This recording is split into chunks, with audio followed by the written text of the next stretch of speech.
चलिए ठीक है, तो अब नया चैप्टर शुरू कर रहे हैं, principle of inheritance and variation. ये रिवीजन सीरीज है और इसमें हम लोग रिवीजन के बारे में बात करेंगे, सारी चीजों को रिवाइज करते चले जाएंगे। ठीक है, तेजी से इसको खत्म करेंगे इस आधे टॉपिक को।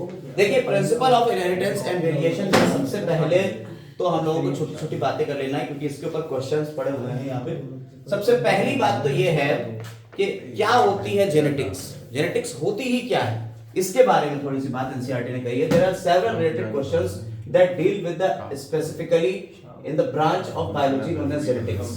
कुछ ऐसे क्वेश्चन है कि आपके माँ-बाप के कैरेक्टर आपके अंदर कैसे आ गए, जेनेटिक्स जेनेटिक्स ही उसके आंसर देगी। ठीक है, ऐसे बहुत सारे क्वेश्चंस हैं, वो genetics. This subject deals with the inheritance. Genetics पे क्या होता है, इनहेरिटेंस। इनहेरिटेंस का मतलब क्या होता है, माँ बाप के लक्षणों का उनके बच्चों में आना, यानी कैरेक्टर्स जो है, पेरेंटल कैरेक्टर्स का उनके ऑफस्प्रिंग्स में आ जाना। This is called inheritance. पता है आपको, टीजीटी 2021 मेरा जो पेपर था उसमें यही क्वेश्चन आया था, और बड़ी बात पता है क्या है, हम यही गलत करके आए थे। ठीक है, as well as the variation of the characters of the parents to the offspring, और कैसे ये वेरिएशन आ जाते हैं, यानी कि कैसे कैरेक्टर्स एक जनरेशन से दूसरी जनरेशन में आएंगे और कैसे उनमें वेरिएशन आ जाता है, बदलाव कैसे आता है। आप पूरी तरह से अपने माँ बाप जैसे तो देखते नहीं हो। इन सब चीजों के ऊपर ही यहाँ डिस्कशन होने वाला है। Inheritance is the process by which the characters are passed. Inheritance क्या होता है, वो प्रोसेस है। देखिए यहाँ से डायरेक्ट डेफिनेशन उठा ली गई है। Inheritance is the process by which the characters are passed from one parent to progeny. It is the basis of heredity. ये क्या है, हेरिडिटी की बेसिस है। यहाँ से पॉइंट पकड़ लीजिएगा, इनहेरिटेंस की डेफिनेशन सीधी सीधी है, क्योंकि हमें नहीं लगता था कभी कोई ये इतना घिरा हुआ क्वेश्चन। ये भी पूछा जा सकता है कि इनहेरिटेंस क्या होता है। भाई वहां क्वेश्चन रखा था, 4 ऑप्शन थे, हम गलत कर आए, काफी अच्छा लगा हमें ये गलत करके।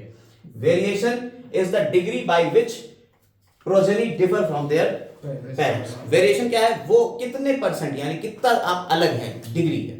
ठीक है, humans known from its early 8000 से 1000 बीसी। बीसी मतलब बिफोर क्राइस्ट। ठीक है, आज 8000 से 1000 बिफोर क्राइस्ट जो है, ये बहुत पहले से, यानी इंसान, अब आपको पता है सिविलाइजेशन जो पौधे उगाना थे और ये सारी चीजें कब से शुरू, 10,000 साल पहले से हम लोगों ने ये एग्रीकल्चर में आ गए थे। एवोल्यूशन में पढ़ा था, तो कह रहे हैं कि ये सारी चीजें वो जानता था इंसान कि कैसे वेरिएशन आ रहे हैं, और ये सेक्सुअल रिप्रोडक्शन में ही आते हैं वेरिएशन। तो क्या करता था, दे एक्सप्लॉइटेड वेरिएशंस, उसने वेरिएशंस को एक्सप्लॉइट किया, that were naturally present in the wild population of the plants and animals. तो आपने प्लांट्स और एनिमल ब्रीडर्स को देखा होगा कि वो ब्रीडिंग करते हैं, प्लांट्स की अच्छी अच्छी नस्लें बनाते चले जा रहे और एनिमल्स की अच्छी अच्छी नस्लें बनाते चले गए। अभी एक काऊ के बारे में यहाँ आएगा, सिंधी है, सहीवाल है, मुर्रा है, लेग हॉर्न है, ये सारी चीजें अलग अलग चीजों की। रोजी, ये सब क्या नहीं, रोजी तो जेनेटिकली मॉडिफाइड है ऑर्गेनिज्म, ट्रांसजेनिक एनिमल। हाँ, वो ट्रांसजेनिक एनिमल है। लेकिन यहाँ क्या हो रहा है, यहाँ हाइब्रिडाइजेशन के थ्रू करा रहे हैं, मीटिंग कराते हैं बेस्ट वालों की और उनसे अच्छे प्रोडक्ट्स ले रहे हैं। ये काम इंसान बहुत पहले से करता है, नई स्पीशीज बनाने के लिए, अच्छी स्पीशीज बनाने के लिए। फॉर एग्जाम्पल इन्होंने क्या करा, फॉर एग्जाम्पल एक एग्जाम्पल लेके बता रहे हैं कि आपने दो artificial selection and domestication of ancestral wild cows, जिसका नाम क्या है, were known in Indian breeds. Indian breeders को ये पता थी, कौन, सहीवाल काउ इन पंजाब। ये बनी है आर्टिफिशियल सिलेक्शन से और डोमेस्टिकेशन से। ठीक है, ठीक। We must, however, recognize that though our ancestors knew about the inheritance of characters and variation, कि हमें ये पता चल गया कि हमारे जो ancestors थे, पुराने लोग थे, वो जानते थे कि inheritance क्या होता है और variation क्या होता है, had very little idea about the scientific basis of these phenomena। लेकिन उन्हें ये नहीं पता था कि इसके पीछे की साइंस क्या है, इस फिनोमेना के पीछे की साइंस क्या है, कि बेटर चीजें आ रही हैं, हम बेटर बनाते चले जा रहे हैं, लेकिन इसके साइंस क्या काम कर रही है, उन्हें ये नहीं पता था। इसके ऊपर क्वेश्चन है। मेंडल साहब जो थे, उनके बारे में थोड़ी सी बातें कर लेते हैं, क्योंकि उन्होंने ही वही पायनियर थे, हमारे जेनेटिक्स के फादर भी कहे जाते हैं, फादर ऑफ जेनेटिक्स। उनके बारे में थोड़ी सी बातें यहां करेंगे, क्योंकि जितना एनसीईआरटी में बस उतना, और 2-4 चीजें हम एक्स्ट्रा आपको बताएंगे, जो प्रोसेस है उनको करके दिखाएंगे। मिड 19th सेंचुरी में एक आदमी पैदा होता है जो बहुत ही बढ़िया इंसान है, जिसका नाम है ग्रेगर जॉन मेंडल। उन्होंने कंडक्ट किए हाइब्रिडाइजेशन एक्सपेरिमेंट्स। कब पैदा हुए थे? 1822 में पैदा हुए थे, याद रखिएगा। मेंडल की पैदाइश कब हुई थी? 1822 की। वियना यूनिवर्सिटी से ये पढ़े थे, यूनिवर्सिटी ऑफ वियना से, ठीक है। अभी कोई क्वेश्चन आने वाले कि कहाँ पढ़े थे, क्या करा था इन्होंने, किस चीज के ऊपर इन्होंने कैरेक्टर अपना क्रॉस कराए और कहाँ फेल हुए, क्यों फेल हुए, ये सारी चीजें आएंगी। इसलिए थोड़ी सी बातें यहाँ कर लेते हैं। इन्होंने गार्डन पी लिया। कौन सा प्लांट लिया? Garden pea. गार्डन पी का नाम क्या था बेटा? Pisum sativum. पाइसम सटाइवम, ये गार्डन पी था। एक स्वीट पी भी आएगा आगे चल के, लेथाइरस ओडोरेटस उसका नाम होगा। या गार्डन पी इन्होंने लिया और उसके ऊपर 7 साल तक एक्सपेरिमेंट किए। और वो साल कहां से गाते? 1856 से 1863। 1958 वाले हम लोग पढ़ के आए थे मॉलिक्यूलर बेसिस में। 1952, 1928, 1926 ये सारी बातें हुई थी, ठीक है।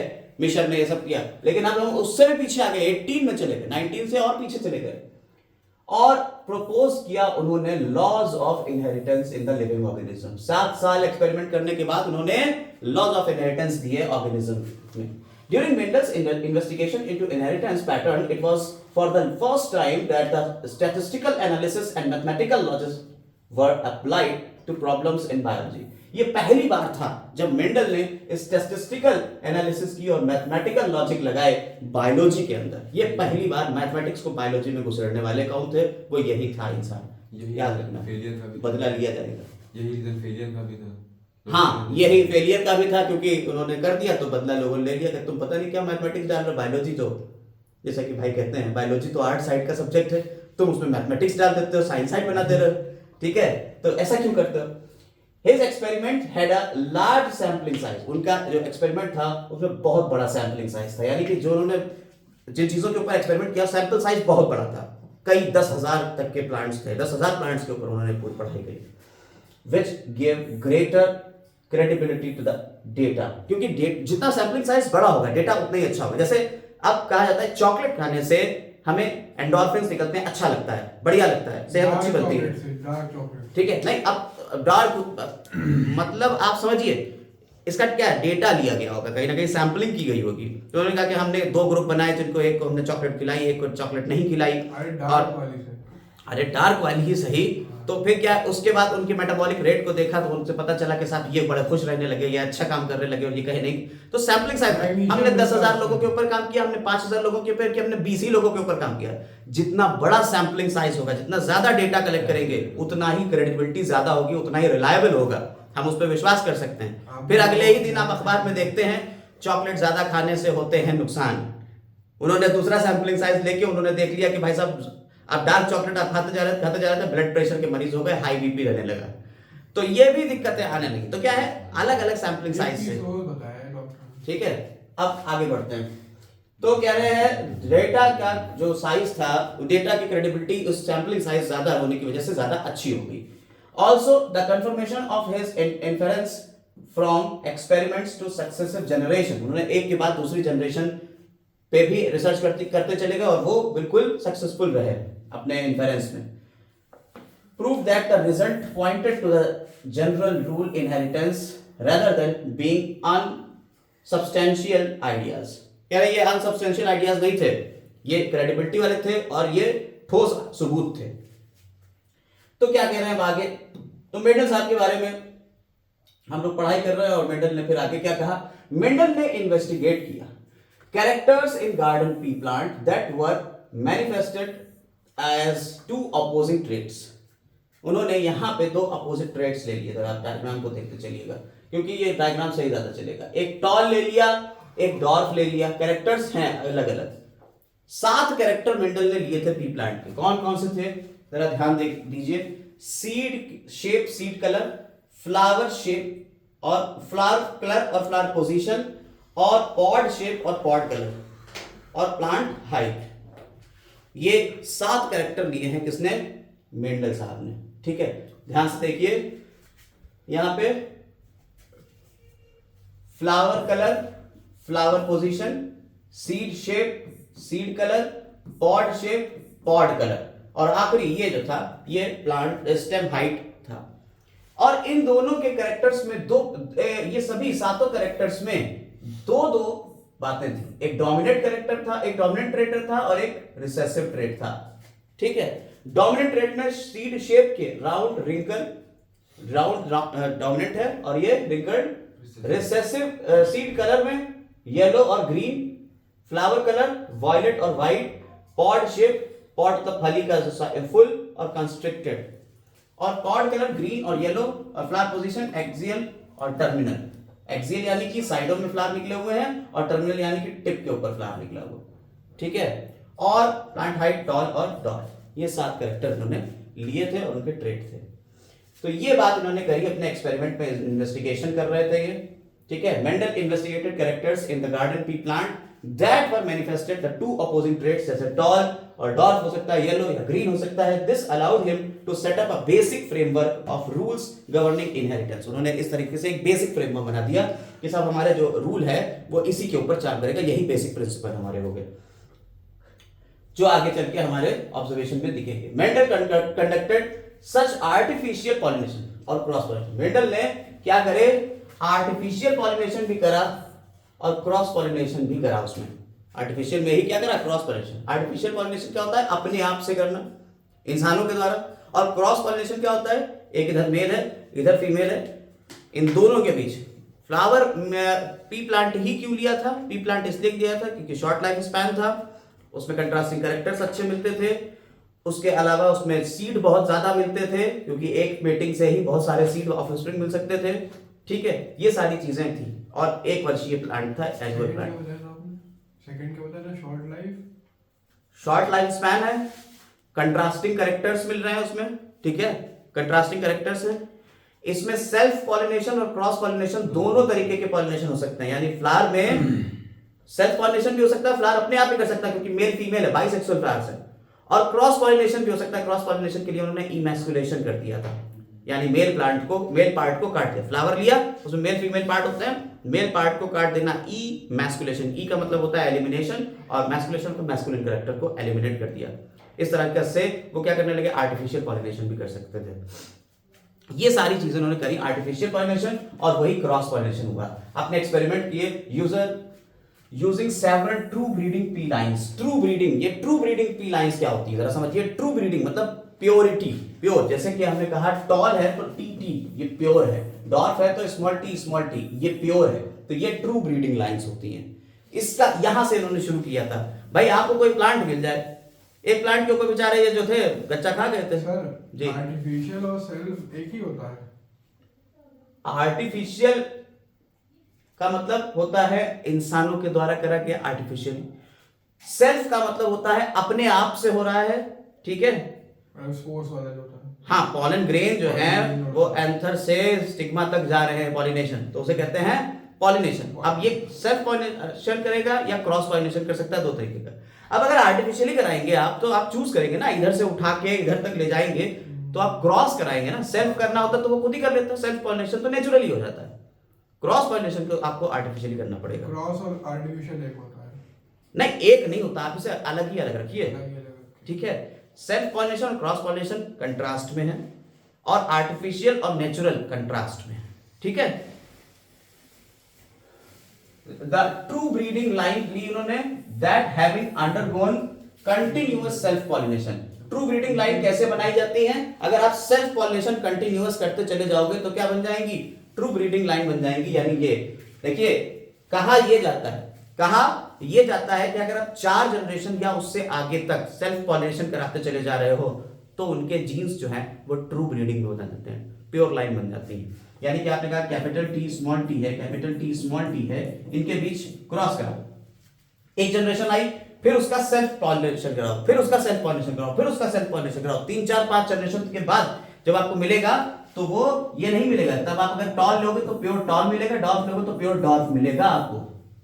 इस तरह से ये प्योर लाइन बनाई जाती है। मेंडल ने प्योर लाइन पहले बनाई, समझ में आई बात। और प्योर लाइन बनाने के बाद फिर उन्होंने सेल्फ पॉलिनेशन और क्रॉस पॉलिनेशन कराया, और इन्होंने इससे shows that the stable trait inheritance and expression for several generation.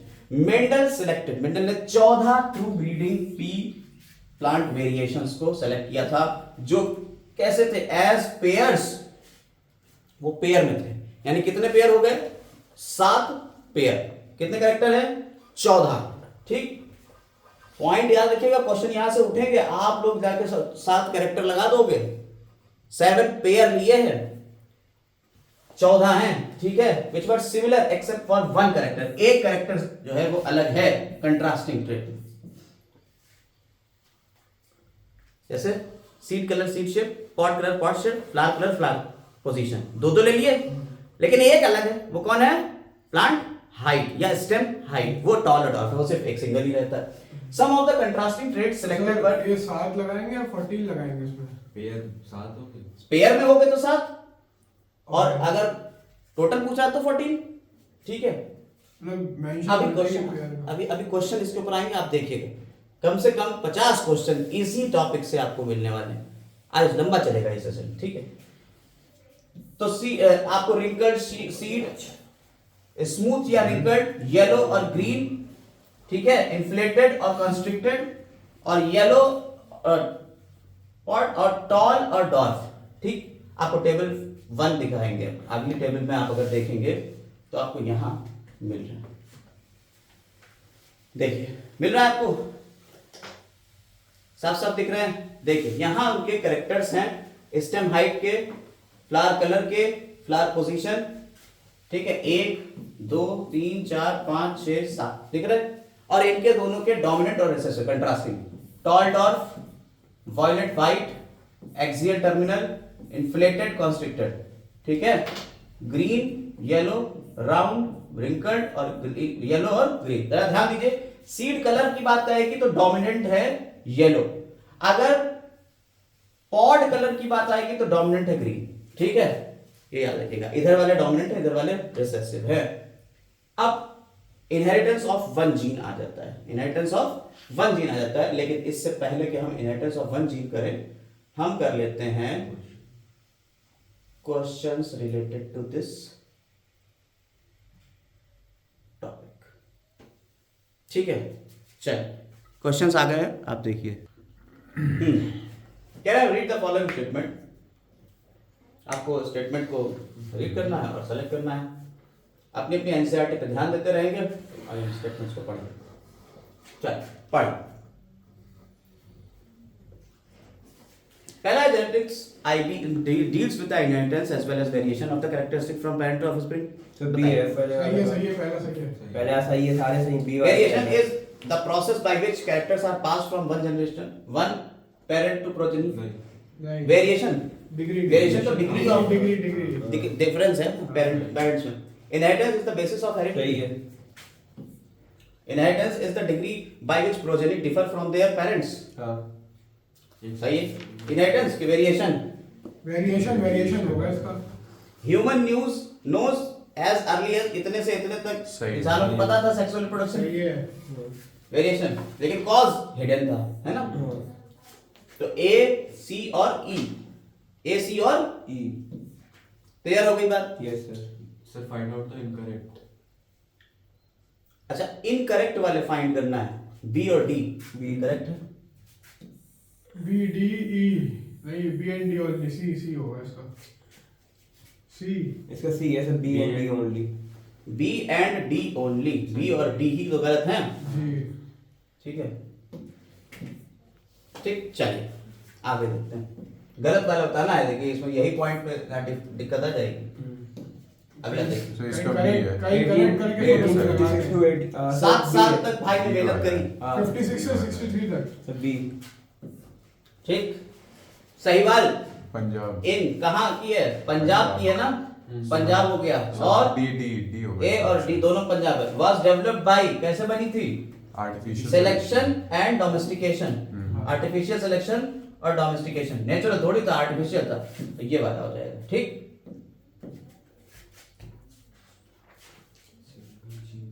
जो बीच में हमारा YouTube चैनल का एडवर्टाइज है, आप देख सकते हैं उसका नाम। Occasionally single gene may express more than one effect. This is एक जीन से कई चीजों पे इफेक्ट होगा।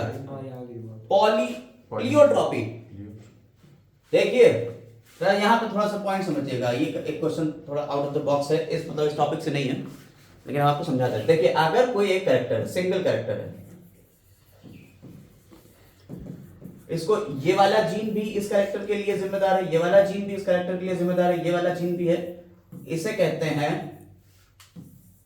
Polygenic inheritance. कई जीन एक कैरेक्टर के लिए, और अगर लिखते हैं एक जीन है और उससे कई कैरेक्टर गवर्न हो रहे हैं, इसे कहते हैं प्लियोट्रॉपी। एक जीन से कई कैरेक्टर गवर्न हो रहे हैं तो उसे प्लियोट्रॉपी कहते हैं। कई जीन से एक कैरेक्टर गवर्न हो रहा है, इसे पॉलीजेनिक इनहेरिटेंस कहते हैं। यह क्या कह रहा है, एक जीन एक्सप्रेस करता है मोर देन वन इफेक्ट, हाँ तो प्लियोट्रॉपी। प्लियोट्रॉपी आएगा इसका आंसर। क्लियर हो गई बात, समझ में आ गया? आगे बढ़ते हैं। Read the following statement regarding,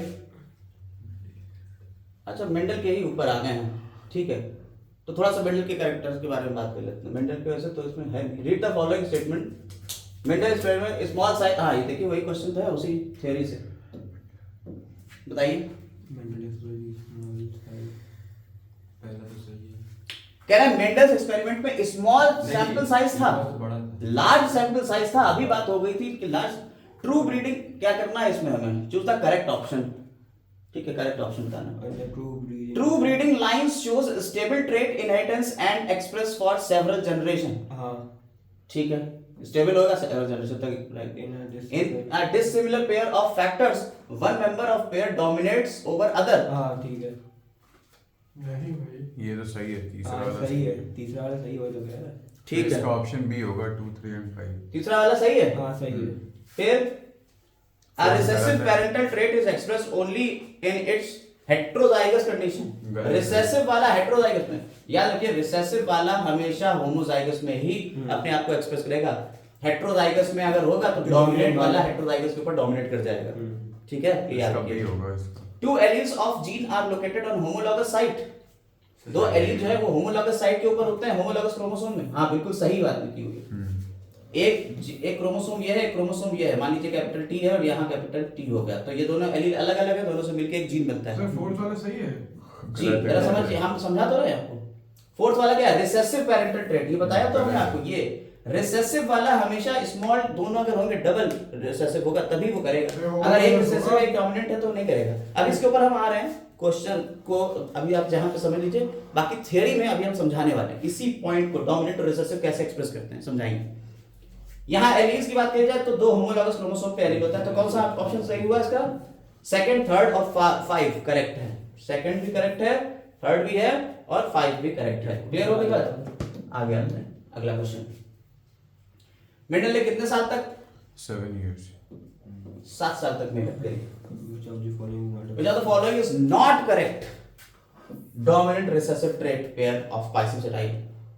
Dominant recessive बताना है, करेक्ट नहीं है, यानी एक्सियल टर्मिनल फ्लावर, ये फ्लावर की पोजीशन जो है वो एक्सियल और टर्मिनल होती है, हाँ होती है। ये वाला टॉल और डॉर्फ स्टेम जो है वो सही है। सही है, ऑप्शन सी हो जाएगा। ऑप्शन सी जाएगा। येलो ग्रीन पॉट सही है, हाँ, पॉट कलर, और राउंड रिंकल्ड सीड शेप होता है, ये भी सही है। तो ये सी फुल कंस्ट्रिक्टेड पॉड शेप होता है, ये तो सही बात है, लेकिन ग्रीन, येलो और ग्रीन सीड कलर भी तो सही होता है, ये अभी आप मिलाइए तो ये भी तो सही है, हाँ सही है। ये भी तो सही है। वॉयलेट और व्हाइट फ्लावर कलर होता है, हाँ सही है। सही है। इन्फ्लेटेड कंस्ट्रक्टेड ये पॉड शेप होता है, ये भी हाँ सही ये है। भी सही है। तो गलत है। नहीं फुल होता है सर, फुल और कंस्ट्रक्टेड होता है, ये गलत है, लल्ली वाला गलत है। हाँ सर, फुल और फुल कॉन्स्ट्रक्टेड और होता है। कंस्ट्रक्टेड है। डी ऑप्शन में जाएगा। अरे इन्फ्लेटेड कॉन्स्ट्रिक्टेड पॉड शेप आप देखिए जरा, टेबल 4.1 इन्फ्लेटेड और कॉन्स्ट्रिक्टेड है, तो इधर फुल और कॉन्स्ट्रक्टेड लिखा है। कहाँ लिखा है? इधर फुल और कॉन्स्ट्रिक्टेड। हाँ इन्फ्लेटेड को ही फुल कहते हैं, थियरी में देखिए इन्फ्लेटेड ही फुल है। तो फिर सारे सही है। फिर से देखिए, which of the following is not correct, कौन सा करेक्ट नहीं है। पॉड कलर जो होता है वो, जरा ध्यान दीजिए, पॉड कलर उल्टा होता है सीड कलर का। यहां पहले ग्रीन आएगा और फिर येलो आएगा, जबकि यहां क्या कर रहे हैं, यहां पहले येलो लिख दिया है फिर ग्रीन लिखा है, इसलिए ये वाला गलत होता है। समझ में आई बात या नहीं? देखिए ऐसे ही आपके क्वेश्चन चले जाएंगे। तो 7th का गया बी। क्लियर है? ध्यान से आपको करना है। अगला बायोलॉजिकल यूनिट कंट्रोलिंग हेरिडिटी, समझ नहीं आता। बायोलॉजिकल यूनिट जो कंट्रोल करती है हेरिडिटी को, उसे क्या कहते हैं? जीन। जीन कहते हैं। Variation found in offspring are important component of, variation किसके लिए हो सकता है? Heredity, heredity। स्पेसिएशन। अरे वेरिएशन से होता है एवोल्यूशन, एवोल्यूशन होता है स्पेसिएशन। अच्छा, टेस्ट क्रॉस जो होता है बैकवर्ड में करवाया। टेस्ट क्रॉस क्या होता है? बैकवर्ड में करवाया। ध्यान दीजिए, जब कभी टेस्ट क्रॉस होता है तो टेस्ट क्रॉस किसे कहते हैं? टेस्ट क्रॉस हम कहते हैं कि कैपिटल टी स्मॉल टी से बना हुआ कैपिटल टी स्मॉल टी, इसका एक कोई और इसका क्रॉस अगर इसके पेरेंट से करा दिया जाए, यानी F1 हाइब्रिड का क्रॉस, F1 हाइब्रिड का क्रॉस F1 जनरेशन से करवाया। उसके parent, double recessive parent, pure recessive parent से करा दिया जाए, तब उसे हम क्या कहते हैं? टेस्ट क्रॉस कहते हैं। देखिए कौन सा होगा इसमें? बी वाला। और नहीं ऑल होंगे सारे, बी सब होंगे भाई। ये भी, ये डोमिनेंट है, ये कैसे हो सकता है? ये फिर बैक क्रॉस क्या है? Out cross. क्या ये वाला होगा? ये सही है? क्या ये वाला होगा? ये नहीं सही है, तो सिर्फ और सिर्फ यही है। अरे सर जब हाइब्रिड डोमिनेंट डोमिनेंट में कहां करा रहे हैं? सिर्फ रिसेसिव से तो करा रहे हैं। अच्छा रिसीव अभी टेस्ट क्रॉस बैक क्रॉस आ रहा है, थ्योरी पे आएंगे तो भी बताएंगे, पहले दो चार क्वेश्चन देख लो ताकि आपको समझ में आ जाए कि थ्योरी में हमें पढ़ना क्या है। The term genetics was proposed by, genetics term किसने दिया था? नहीं भाई, किसी और ने दिया था। बेटसन। Wait, याद रखिएगा। गैमीट नॉर्मली कंटेन्स, गैमीट में क्या होता है? एक गैमीट में दो एलील होते हैं। दो एलील एक एलील होता है, एक जीन दो एलील से मिलकर बना होता है। एक गैमीट में एक ही एलील होता है। एक जीन दो, अरे गैमेट ठीक है? अरे यार, एक जीन जो होता है, जैसे हमारे अंदर होमोलॉगस क्रोमोसोम है, ठीक है, तो इसके अंदर मान लीजिए कैपिटल टी है, इसके अंदर स्मॉल टी है। जब इससे गैमीट बनेगा तो क्या होगा? कैपिटल टी इसके अंदर चला जाएगा और स्मॉल टी इसके अंदर चला जाएगा। तो एक गैमीट में एक एलील ही तो होगा। Branch of biology dealing with the heredity and variation, heredity और वेरिएशन से जो डील करता है उसे क्या कहते हैं?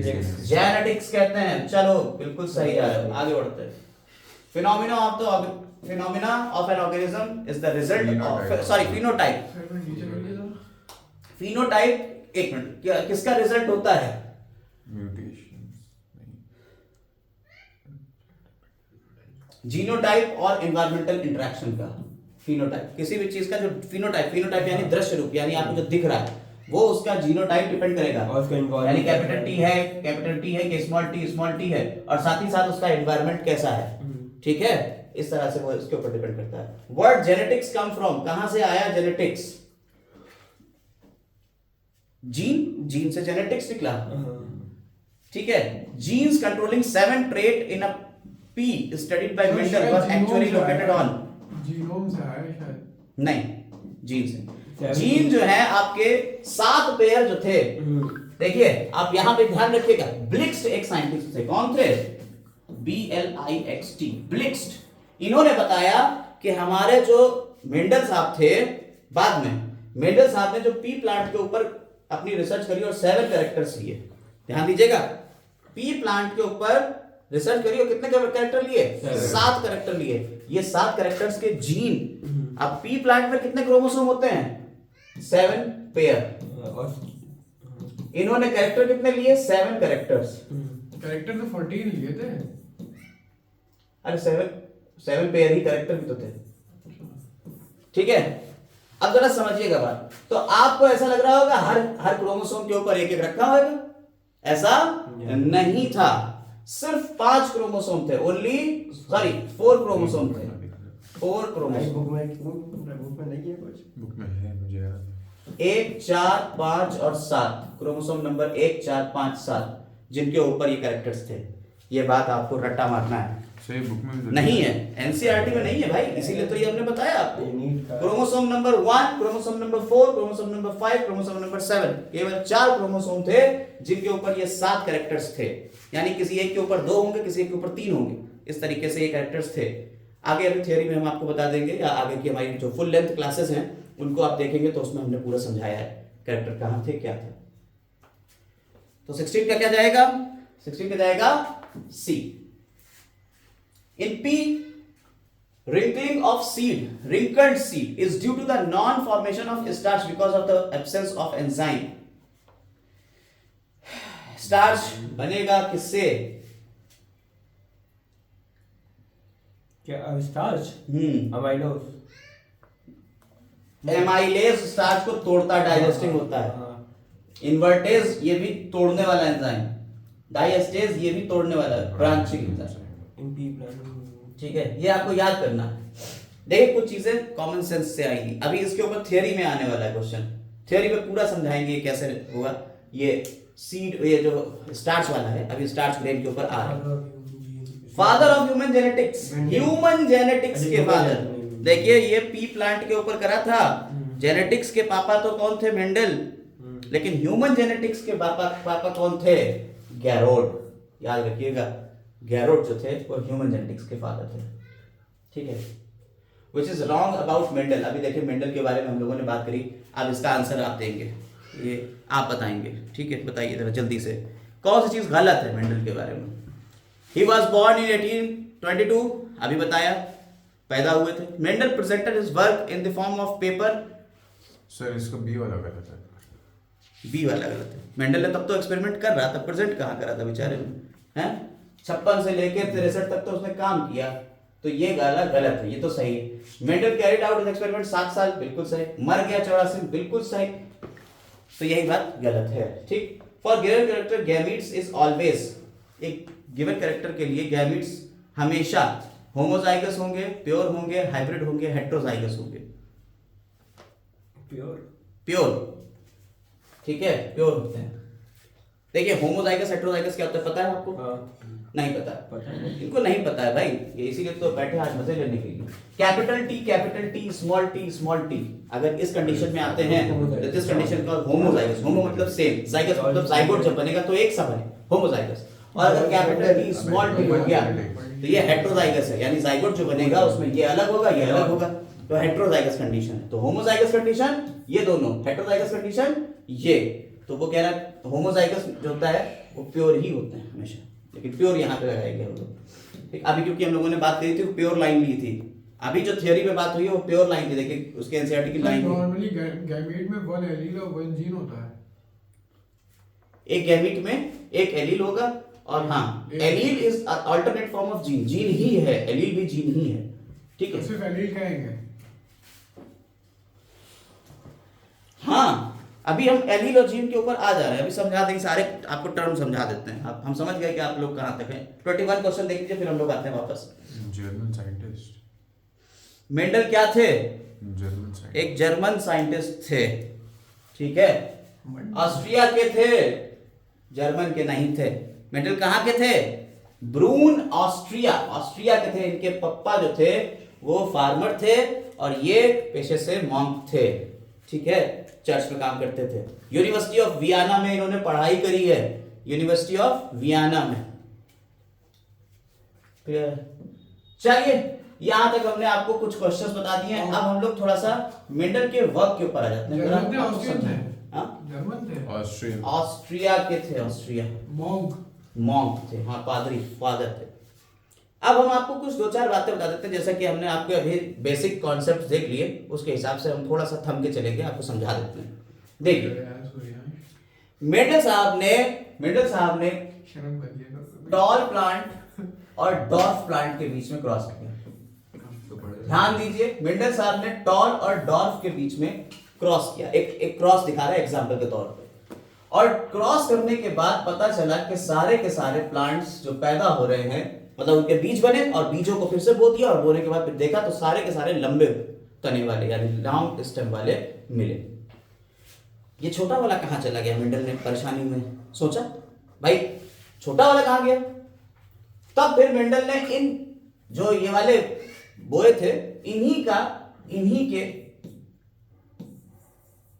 उनसे क्रॉस करा दिया। इसे कहते हैं सेल्फिंग। देखिए ये हो गई क्रॉसिंग, और जब अपने ही वालों के बीच में क्रॉस हो जाए इसे क्या कहते हैं? सेल्फिंग।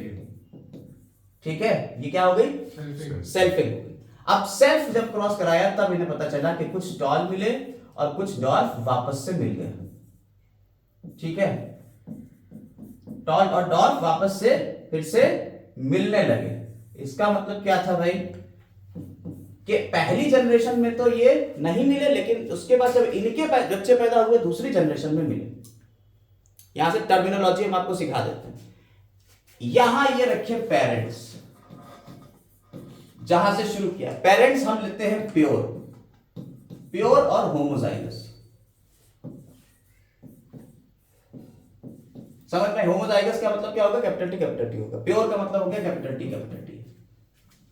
और डॉर्फ स्मॉल टी होमोजाइगस। ठीक, इनके बीच जब क्रॉस हुआ तो पहली जनरेशन आई, इसको कहते हैं first filial generation. Filial generation कैसी है ये? फर्स्ट, इसे F1 जनरेशन कहते हैं। जब इनके बीच सेल्फिंग कराई F1 वालों के बीच में, तब जो जनरेशन आई उसे हम कह देते हैं सेकंड फिलियल जनरेशन या F2 जनरेशन। मेंडल को लेकिन अभी ये नहीं पता चला, ये तो सिर्फ ऊपर ऊपर से दिख रहा है। मेंडल ने क्रॉस कर रहा है, रिसर्च करी, ऊपर ऊपर से देख लिया उन्होंने। तो जो ऊपर ऊपर से कैरेक्टर दिखते हैं कि लंबा है, छोटा है, गोरा है, काला है, बौना है, ठीक है, आंखें का कलर ये है या कलर वो है, ये सब ऊपर से दिख रहा है, इसे कहते हैं फिनोटाइप बच्चा। फिनोटाइप, फिनोटाइप मतलब मॉर्फोलॉजिकल अपीयरेंस, मॉर्फोलॉजिकल अपीयरेंस। ठीक है, मॉर्फोलॉजिकल अपीयरेंस हो गया अगर तो हो गया फिनोटाइप। लेकिन अब इसके पीछे कौन सी ऐसी चीज है? ये एक्सपेरिमेंट तो कर दिया और मेंडल ने कई जनरेशन तक ये करा, तो देखा कि हाँ ये चीजें हैं। वो ये देखना चाहते थे कि यार कोई तो ऐसी चीज है जो इस जनरेशन से इस जनरेशन में ये टॉलनेस को ले जा रही है और डॉर्फनेस को ले जा रही है। ये यहां डॉर्फनेस थी लेकिन इस जनरेशन में आपको दिखी, इस जनरेशन में नहीं दिखी। ये मेंडल साहब ने सोचा, और सोच का नतीजा होता है नई चीजें। भाई आप सोचेंगे, आवश्यकता ही आविष्कार की जननी है। यानी अगर आपको किसी चीज की आवश्यकता नहीं होगी, जरूरत नहीं होगी, तो आविष्कार कैसे होगा? तो जब इन्होंने सोचा तो फिर आगे आविष्कार हुआ। आविष्कार हुआ कि इसके अंदर कोई तो चीज होगी जो इसे ले जा रही है एक जनरेशन से दूसरी जनरेशन में। मेंडल ने उसे फैक्टर्स कह दिया, जिसे आज आप जीन के नाम से जानते हैं। वो थे साइंटिस्ट जिन्होंने फैक्टर्स को जीन टर्म दिया, जॉनसन। ठीक है, जॉनसन जो थे उन्होंने फैक्टर्स को क्या कह दिया? जीन कह दिया। क्लियर हो गई बात? इनके जीन का पता लगाने के लिए इन्होंने क्या करा कि जीन के नाम देंगे। जब नाम देंगे तो क्या हुआ? जैसे मान लीजिए कैपिटल टी टॉल के लिए दे दिया, डॉर्फ के लिए नाम दे दिया स्मॉल टी। क्यों? इसी का छोटा रखते हैं। ठीक, डॉर्फ जो पहली जनरेशन में मिले थे, F1 जनरेशन में जो मिले थे, तो इन्होंने इन कैरेक्टर्स को कह दिया कि ये कैरेक्टर कैसे थे? डोमिनेंट थे, ये प्रभावी थे, ये प्रभाव डाल रहे थे। और जो पहली जनरेशन में ना मिलके दूसरी जनरेशन में आके मिले, इनको हमने क्या कह दिया? जो छुप गए, यहां जो नहीं दिखे, उनको हमने क्या कह दिया? रिसेसिव। क्लियर? डोमिनेंट के लिए हम बड़ा इंग्लिश के अल्फाबेट लेते हैं और रिसेसिव इसी का छोटा ले लेते हैं, जो कि हमने यहां करा है। टॉल दिखा था, डोमिनेंट था, इसलिए हमने बड़े कैरेक्टर को ले लिया और दोनों ले लिया, हमने 2 बार लिख लिया इसको। जब ये 2 बार लिखा तो इसे हमने क्या कह दिया? एक जीन कह दिया बेटा।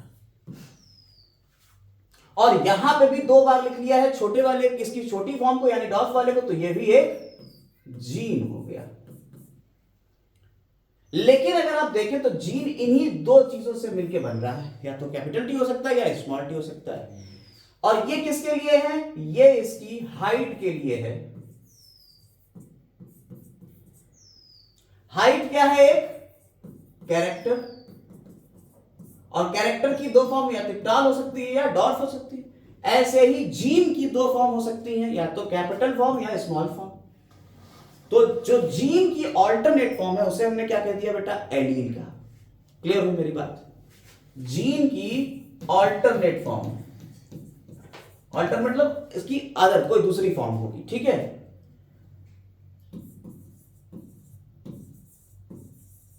जिसे हमने क्या कह दिया? एलील कह दिया।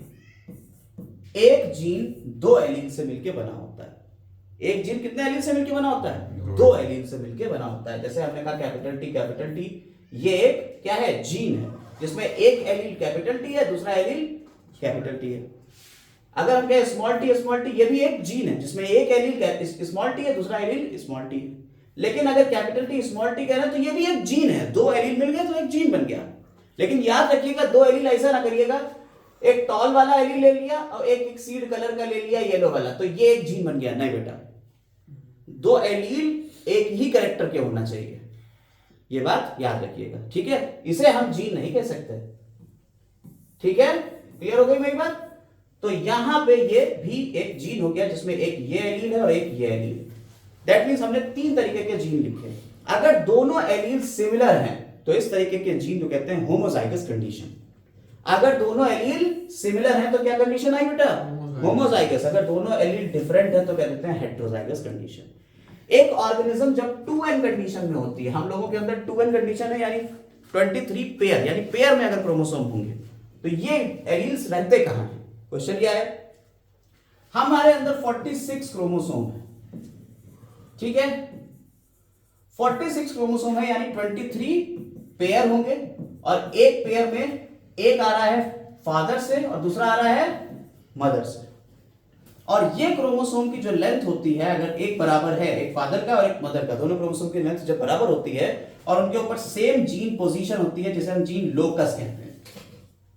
टर्म समझे? लोकस, लोकस क्या है? जीन की पोजीशन है, किसके ऊपर? क्रोमोसोम के ऊपर। तो एक आया पैटर्नल, एक आया मैटरनल, एक फादर का आया, एक मदर का आया, और दोनों के ऊपर एक ही जीन था, दोनों की पोजीशन सेम थी। ऐसे क्रोमोसोम कहलाते हैं होमोलॉगस क्रोमोसोम। होमोलॉगस क्रोमोसोम, ठीक है। टर्म सिखा दे रहे हैं, सारी टर्मिनोलॉजी एक साथ समझ लीजिए। और इसके ऊपर जो जीन था, मान लो इसके ऊपर कैपिटल टी था और इसके ऊपर स्मॉल टी था, यानी एक क्रोमोसोम के ऊपर एक एलील है होमोलॉगस में, और दो होमोलॉगस के दोनों क्रोमोसोम मिलेंगे तब एक जीन पूरा बनेगा। अगर इंडिविजुअल एक क्रोमोसोम को देंगे तो एक एलील बनेगा। क्लियर हो गई? यही बात अभी हमने आपको बताया कि गैमीट्स में क्या जाएगा? एक क्रोमोसोम जाएगा, दोनों थोड़ी जाते हैं। तो गैमीट्स में अगर जाएगा तो एक जाएगा, तो एक ही एलील तो जाएगा। अभी यही तो बताया क्वेश्चन में। तो एक बार फिर बताइए ये वाला क्या? ये समझ नहीं आया। ये नहीं समझ में आया? हाँ। अरे यार, तुम्हारे अंदर क्रोमोसोम 46 है, 23 पेयर है, जो एक पेयर होता है वो एक फादर से आएगा, एक मदर से आएगा, तभी तो बनता है। भाई तुम कैसे बने हो? स्पर्म और ओवा से ही तो बने हो तुम। स्पर्म में कितने क्रोमोसोम? 23। ओवा में कितने क्रोमोसोम? 23। इन दोनों से मिलकर तुम्हारे अंदर कितना है? 46।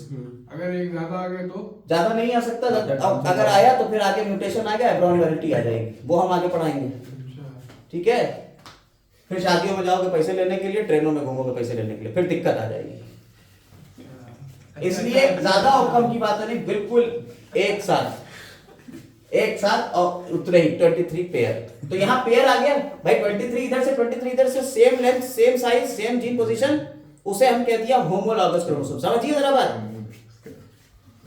एक क्रोमोसोम ये है, एक क्रोमोसोम ये है, एक क्रोमोसोम ये है, ऐसे ये मेल के हो गए, यानी फादर वाले, और फीमेल वाले ऐसे ही, एक क्रोमोसोम ये, एक क्रोमोसोम ये, एक क्रोमोसोम ये हो गए फीमेल के। तो मेल और फीमेल के क्रोमोसोम अगर मिल जाएंगे बेटा, मेल और फीमेल के क्रोमोसोम अगर एक साथ मिलेंगे तो ये क्रोमोसोम जिनकी लंबाई सेम है, जीन पोजीशन सेम है, उन्हें कहते हैं होमोलॉगस क्रोमोसोम। और उनके ऊपर जो जीन बनेगा, यानी जीन क्या है? अभी हमने आपको बताया जीन ही है एलील, ऑल्टरनेट फॉर्म है उसकी, ये इस तरीके का है जीन है, ये इस तरीके का जीन है, तो दो एलील कर दिए हमने अलग अलग।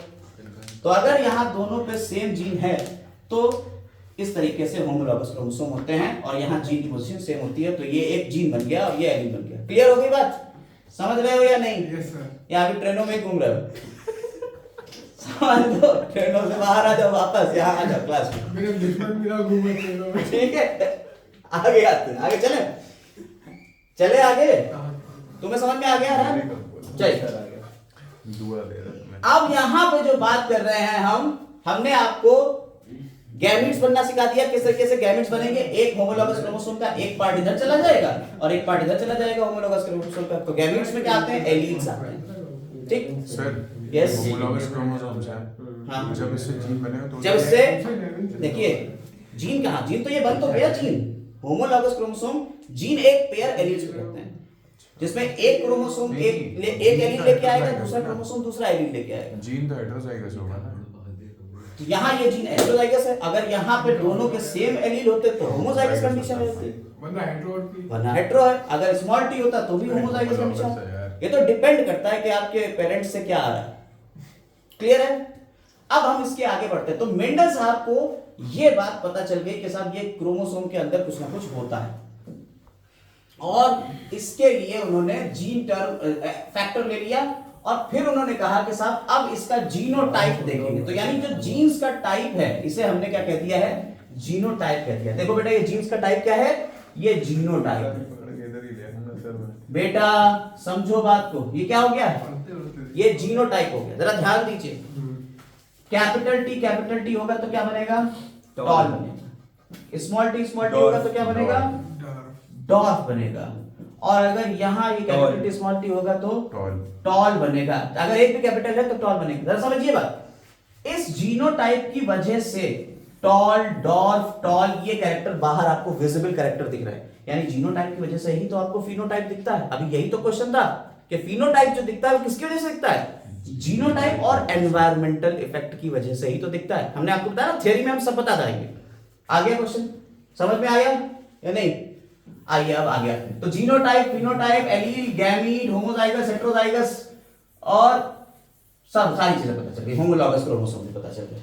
ठीक है, अब आगे आते हैं। तो मेंडल ने कैसे पता करा कि जो इनकी फर्स्ट जनरेशन है, जैसे जो टॉल आई है, इसका जीनोटाइप क्या होगा। बेटा ध्यान दीजिए, इसका जीनोटाइप क्या होगा, बुरी तरह ये attachment करते हैं। ये कैसे पता चला। ये मेंडल कैसे पता करेंगे कि जो F1 जनरेशन है, किसका, F1 जनरेशन, ठीक है, F1 जनरेशन का जीनोटाइप क्या होगा, इसको पता करने के लिए मेंडल ने क्या करा, F1 वाले हाइब्रिड का, F1 में क्या होगा, हाइब्रिड होगा, ये पता ही चल रहा है, आगे पता चलेगा। F1 वाले का रिसेसिव पेरेंट से क्रॉस कराया। ठीक, इस क्रॉस को हमने क्या कह दिया, टेस्ट क्रॉस कह दिया। और ये किस बात का टेस्ट है, कि इस बात का प्रमाण है कि उसके जीनोटाइप का हमें पता करना है। किसका टेस्ट करा आपने, जीनोटाइप, किसका, F1 के जीनोटाइप। पेरेंट का तो पता ही था यार, प्योर होएगा। तो इसका क्या, इसका क्यों नहीं पता चला सर? आगे आते हैं। एक क्रॉस हम यहाँ पे टेस्ट क्रॉस को रखते हैं एक बड़े क्रॉस के अंदर, बैक क्रॉस के अंदर। बैक क्रॉस के अंडर में हम रख देते हैं टेस्ट क्रॉस को। बैक क्रॉस दो तरीके का हो सकता है, या तो इसे हम आउट क्रॉस कहेंगे, ठीक है, या इसे हम टेस्ट क्रॉस कहेंगे। अब ये क्या था जरा समझिए, कैपिटल टी स्मॉल टी ये प्योर पेरेंट थे।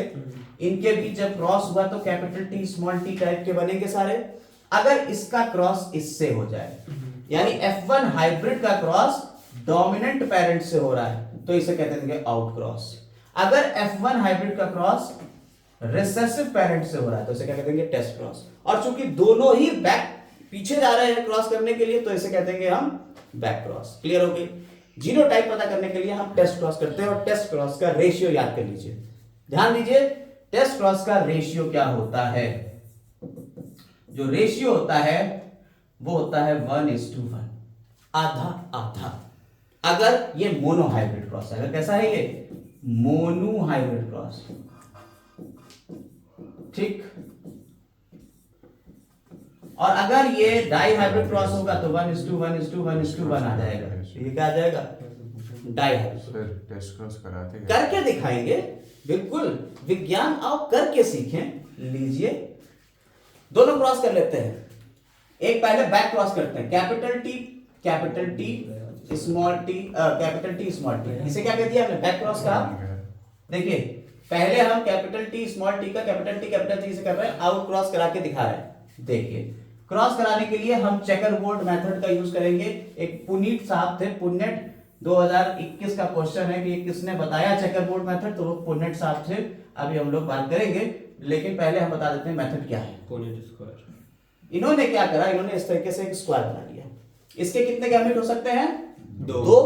इसके कितने गैमेट हो सकते हैं, दो। तो एक बार एक तरफ हमने ये रख दिया, इसका या तो मेल ले लो, इसको ऐसा मेल, इसको ऐसा फीमेल ले लो। हम बदल भी सकते हैं, किसी को भी मेल किसी को भी, भाई क्रॉस तो इन्हीं के बीच हो रहा है, गैमेट तो वही होंगे। तो हमने मेल वाले के गैमेट ऊपर रखना है, नीचे रख देंगे फीमेल वाले के, ठीक। आप बदल भी सकते हो। मेल वाले के जब रखेंगे तो एक गैमेट ये आएगा, एक गैमेट ये आएगा, और फीमेल वाले के रखेंगे एक गैमेट ये आएगा, एक गैमेट ये आएगा। अब यहाँ क्रॉस कर दो, ये है तीर तुक्के कि भाई इसका इसका हो जाएगा तो ये आ जाएगा, इसका इसका, अगर ये दोनों गैमेट मिल गए तो ये बनेगा, ये दोनों गैमेट। हम प्रोबेबिलिटी, हमें क्या पता, हमको खुदा थोड़ी क्यों गैमेट मिला रहा बैठ के, ठीक है। हम तो प्रोबेबिलिटी लेके चल सकते हैं कि ये मिलेंगे। अगर ये मिलेंगे तो क्या होगा, इसका कैरेक्टर क्या आएगा, ये होगा टॉल, ये होगा टॉल, ये भी टॉल और ये भी टॉल। इसका एक बार जीनोटाइप रेशियो बता दीजिए कैसे। अबे यार रुको तो, एक मिनट तो रुक जाओ। सारे के सारे कैसे हो गए, ऑल टॉल, आ गया टेस्ट कर। सारे के सारे कैसे हो गए, टॉल हो गए। अब जरा बताइए, मेंडल साहब के कोई आंखों में एक्स्ट्रा तो लगा हुआ नहीं था कि वो देख लेते कि बड़ा टी है कि छोटा टी है, उन्हें तो बाहर ही देखना था। तो क्या आउट क्रॉस से उन्हें ये पता चल सकता है कि F1 ये हाइब्रिड है ना, ये तो अननोन था, ठीक है, F1 तो अननोन था। हमें क्या पता कि कौन सा वाला टॉल है, हमें तो बाहर से टॉल दिख रहा है, जैसे हमें तुम गोरे दिख रहे हो, हमें ये थोड़ी पता कि तुम माँ की वजह से गोरे हो, तुम बाप की वजह से गोरे हो, कि तुम एनवायरनमेंट की वजह से गोरे हो। ये तो पता चलेगा कि तुम्हारे जीनोटाइप कैसे हैं उस वजह से, और जीनोटाइप का पता लगाना था। एनवायरनमेंट का अब जीनोटाइप उसमें अगर कैपिटल टी स्मॉल टी वाला होता तो भी तुम्हें मान लो लंबा कर रहा है, और कैपिटल टी वाला होता तो भी तुम्हें लंबा कर रहा है, तो दोनों सही लंबा हो रहे तो हमें पता ही नहीं चल पाएगा, हम तो बाहर से देख के लगाएंगे पता। तो इससे हम F1 वाले का तो पता नहीं लगा पाए। दूसरी प्रोबेबिलिटी ले सकते हैं कि अगर F1 वाला हमारा, देखिए ये अननोन है, हमें इसका जीनोटाइप पता करना था, इसीलिए टेस्ट क्रॉस कर रहे थे। इसको ये मत मानना कि ये पता है, ये अननोन था, लेकिन हमने क्या करा, हमने माना कि ये ऐसा होगा, तब हमने ये कर लिया। अब अगर एक अननोन लिया हमने, कैपिटल टी स्मॉल टी, ये अननोन ना लेके अब हमने इसे कैपिटल टी ले लिया, और कैपिटल टी से जब क्रॉस करेंगे तो सारे के सारे टॉल हो जाएंगे। अब अननोन में हमने ये वाला जीनोटाइप मान लिया, तो डबल टी वाले, कैपिटल टी वाले, तब भी तो यही आएगा। तो आउट क्रॉस से तो हम पता नहीं लगा सकते कि भाई साहब ये जीनोटाइप कौन सा है अननोन का, लेकिन हाँ अगर हम टेस्ट क्रॉस करें तो उसमें हम क्या करेंगे, हम स्मॉल टी वाले से अननोन वाले के करेंगे, है ना। जैसे अननोन वाले में देखिएगा कैपिटल टी लोगे, अगर अननोन वाले का कैपिटल टी लेके क्रॉस करोगे तो क्या होगा, सारे के सारे टॉल आ जाएंगे। लेकिन अगर कैपिटल टी स्मॉल टी लेके क्रॉस करोगे तो आधे टॉल आएंगे, आधे डॉर्फ आएंगे, और जैसे ही आधे टॉल आधे डॉर्फ आए, हमें पता चल गया कि साहब ये हेटेरोजाइगस कंडीशन है। नहीं समझ में आई बात, तो समझा नहीं समझा, हम बता दे रहे हैं। अगर तुम कैपिटल टी वाला लेके करोगे तो इसके सब कैपिटल टी के साथ में स्मॉल टी जुड़ेगा, चार के चारों कैपिटल टी स्मॉल टी, तो सारे के सारे टॉल आ जाएंगे। तो इससे क्या तुम पता लगा सकते हो कि कौन सा जीनोटाइप था इसका, नहीं पता लगा सकते। लेकिन अगर प्रोबेबिलिटी ये वाली होती, कैपिटल टी स्मॉल टी होता, F1 हाइब्रिड में कैपिटल टी स्मॉल टी होता, तो आधे टॉल आते आधे डॉर्फ आते। देखो capital T small T small T small T, capital T small T small T small T, capital T small T small T small T. बेटा अभी ये क्रॉस सीख लो, क्योंकि अभी क्वेश्चन आने वाले हैं, 150 क्वेश्चन में झेल जाओगे तुम लोग कि भाई क्वेश्चन कैसे हो रहे हैं, इसलिए बहुत ध्यान से हम सिखा रहे हैं क्रॉस। आज ही होंगे सारे 150, आज के आज ही होंगे अभी, ठीक है। तो यहां आप देखिए, ये टॉल बना, 3 बजे तक नहीं ये अरे डॉर्फ बना, नाइस नहीं ये टॉल बना, करके आया था। ये डॉर्फ बना। जरा ध्यान दो यार, तो कितना, आधे टॉल 50% कैसे हुए, टॉल और 50% कैसे हुए डॉर्फ। डॉर्फ। यहां से हमें पता चल गया हेटेरोजाइगस होगा, तभी तो ये टॉल डॉर्फ होगा। तो इसका मतलब है टेस्ट क्रॉस से ही हम पता लगाते हैं कि F1 हाइब्रिड का जीनोटाइप क्या है। क्लियर हो गई बात, क्योंकि हम प्रोबेबिलिटी लेके चलेंगे, हम सारी चीजें प्रोबेबिलिटी पे चल रही हैं यहाँ, ये याद रखिएगा। चलिए आगे आते हैं। तो मेंडल ने जो एक्सपेरिमेंट किया जरा उसको समझिए। मेंडल ने टॉल और डॉर्फ के बीच एक्सपेरिमेंट किया, सारे के सारे टॉल डॉर्फ आ गए, टॉल आ गए F1 जनरेशन में, F1 जनरेशन में सारे के सारे टॉल आ गए। दूसरी जो जनरेशन बनाएंगे वो अपना सेल्फिंग कराएंगे, सेल्फिंग कराने पे टॉल भी आया और डॉर्फ भी आया। जो टॉल और डॉर्फ आया ये किस रेशियो में आया, 3:1 के रेशियो में आया। अगर ज्यादा जानकारी चाहिए, क्योंकि क्लास फिर लंबी हो जाएगी, 3-4 घंटे क्लास हो जाएगी, ज्यादा जानकारी चाहिए, हमारे फुल लेंथ के लेक्चर पड़े हुए हैं, 22 वीडियोस हैं पूरी, आप उसको जाके देखिए, पढ़िए उससे। यहाँ हम तेजी से समझा रहे हैं। जरा रेशियो देखिए, परसों क्या है? टॉल और डॉर्फ का रेशियो कितना आया 3:1, यानी 3 टॉल आए और 1 डॉर्फ आए। जब कभी भी रेशियो की बात करेंगे हम F2 जनरेशन तक जाएंगे, जब कभी रेशियो की बात करेंगे तो हम F2 जनरेशन तक जाएंगे। मेंडल ने जो पहले जनरेशन तक की बात करी तो उन्होंने कहा कि किसी के बीच में भी क्रॉस कराओ, अगर प्योर टॉल है या प्योर होमोजाइगस कंडीशन वाले हैं उनके बीच जब क्रॉस कराएंगे तो F1 जनरेशन में सारे के सारे डोमिनेंट ही आएंगे, और इस कंडीशन को कह दिया उन्होंने लॉ ऑफ डोमिनेंस। इसे क्या कह दिया? लॉ ऑफ डोमिनेंस कह दिया। और ये आपका जो रेशियो है ये फिनोटाइप रेशियो है। और सर जीनोटाइप रेशियो क्या होगा? आगे जीनोटाइप पे भी आ रहा है, रुक जाओगे। कंफ्यूजन। अब F2 जनरेशन में ये टॉल और डॉर्फ दोनों आ रहे हैं, इसका मतलब है कि ये कहीं ना कहीं से अलग रहता है स्मॉल वाला, इसे कहते हैं सेग्रीगेशन, लॉ ऑफ सेग्रीगेशन बन गया। जरा देखिए, ध्यान दीजिए, यहाँ पुनेट स्क्वायर बना लीजिए, रेशियो के लिए आप पुनेट स्क्वायर बना लीजिए चेकर बोर्ड, और रेशियो देख सकते हैं। देखिए, एक को मेल मान लेंगे, एक को फीमेल मान लेंगे, capital T small T, capital T small T, इसी का तो देखना है हमें रेशियो, ठीक है। तो क्या करेंगे, capital T capital T, capital T small T, capital T small T और स्मॉल टी, यही तो आएगा। देखिए, कैपिटल टी एक था, ये जीनोटाइप बना, कैपिटल टी स्मॉल टी दूसरा जीनोटाइप बना, और तीसरा बना स्मॉल टी। कितने कितने है? कैपिटल टी एक है, यस सर। दो ये हैं और एक ये है, तो कितना का रेशियो गया? 1:2:1 का रेशियो आ गया। और ये ax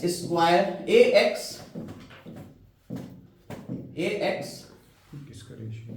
प्लस by का होल स्क्वायर, ये बाइनोमियल थ्योरम, अब यही वाली a square plus 2ab plus b square, phenotypic ratio है। ठीक है। इस तरीके का रेशियो आप लेते हैं, और इसमें क्या है, हम ये आधा आधा लेके चल रहे हैं। टोटल 4 थे, 1/4 ये आया, 2/4 ये आया, 1/4 ये आया। जरा ध्यान दीजिएगा, यहाँ पे क्वेश्चन समझ में नहीं आते, इक्वेशन समझ में नहीं आती एनसीईआरटी की, हम बता दे रहे हैं, इसीलिए बहुत ध्यान से समझिए इसको। यही तो आया, 4 में से 1 ये था, 4 में से 2 ये थे, 4 में से 1 ये था। देखिए यहाँ 3/4 हो गया टोटल। अभी सबको कॉमन ले लीजिए, सबको कॉमन ले लीजिए, तो क्या आ गया? 2 आया, 1/2, 4 बाहर आ गया, तो 1:1 का ही तो रेशियो आया, 1:1 का रेशियो तो आया, ठीक। तो ये रेशियो आप समझ लीजिएगा इस तरीके का, ये बाइनोमियल थ्योरम है, अभी आपको एनसीईआरटी में दिखा देंगे, ठीक। इस तरीके का हो गया। 1 घंटे की। तो ये जो क्रॉस था, ये क्रॉस कैसा क्रॉस आपको मिला? एक कैरेक्टर को लेके क्रॉस कर रहे थे, उसकी स्टडी कर रहे थे, इसे कहते हैं मोनोहाइब्रिड क्रॉस। अब 2 कैरेक्टर को लेके करेंगे तो dihybrid cross. Inheritance of 1 gene जो है वो हमने यहां पे करा है। अब जरा इसको देखेंगे एनसीईआरटी से, जरा ध्यान दीजिए, क्योंकि इसके ऊपर अभी क्वेश्चन आ रहा है। इनहेरिटेंस ऑफ 1 जीन, देखिए क्या करा है इन्होंने, देख लीजिए यहाँ पे रिमूवल ऑफ एंथर। देखिए क्रॉस पॉलिनेशन के लिए हमने आपको बताया ना, ये इस पे क्रॉस पॉलिनेशन भी कर सकते हैं। तो इनका ये फ्लावर है, ये क्या है? फ्लावर है, किसका? पी प्लांट का। पी प्लांट के फ्लावर में आपको ये पैटर्न मिल रहा है, स्टिग्मा मिल रहा है, एंथर मिल रहा है, स्टेम मिल रहा है, कार्पेल मिल रहा है। वैक्सिलरी प्रेजेंट वो होता है आपका वेनेशन, वैक्सिलरी। तो रिमूवल ऑफ एंथर्स यानी कि इमैस्कुलेशन कर दिया, एक ये वाला बन गया फीमेल और इधर वाला प्योर मेल बन गया, उनके बीच जब क्रॉस कराया तो ये आपके प्लांट्स आ गए। इस तरीके से ये एक्सपेरिमेंट होता है, इसे कहते हैं हाइब्रिडाइजेशन एक्सपेरिमेंट। एक्सपेरिमेंट क्या कहलाता है? ये जो एक्सपेरिमेंट किया, क्रॉसिंग करी, इसे क्या कह दिया? Hybridization experiment. और जो जनरेशन बन रही है, पहली जनरेशन फर्स्ट फिलियल जनरेशन, देखिए फर्स्ट फिलियल जनरेशन जिसे हम F1 कह रहे हैं, दूसरी वाली हो गई तो सेकंड फिलियल जनरेशन हो गई, ठीक। 1/4:3/4, 3:1 का रेशियो आता है। अभी हमने आपको बताया 3:1 का रेशियो आता है। 4 में से 3 टॉल थे और एक डॉर्फ था, तो 4 में से डॉर्फ हुआ और 4 में से टॉल हुए, तो 1/4:3/4 का रेशियो F2 में आपको देखने को मिल गया। Yes sir. कोई दिक्कत इसमें नहीं है। Similar results were obtained in traits he studied. Only one parental trait were expressed itself in F1 generation, while F2 stage both traits were expressed. अगर F1 की बात करेंगे तो सिर्फ एक दिख रहा है, F2 पे दोनों दिख जाते हैं, ठीक।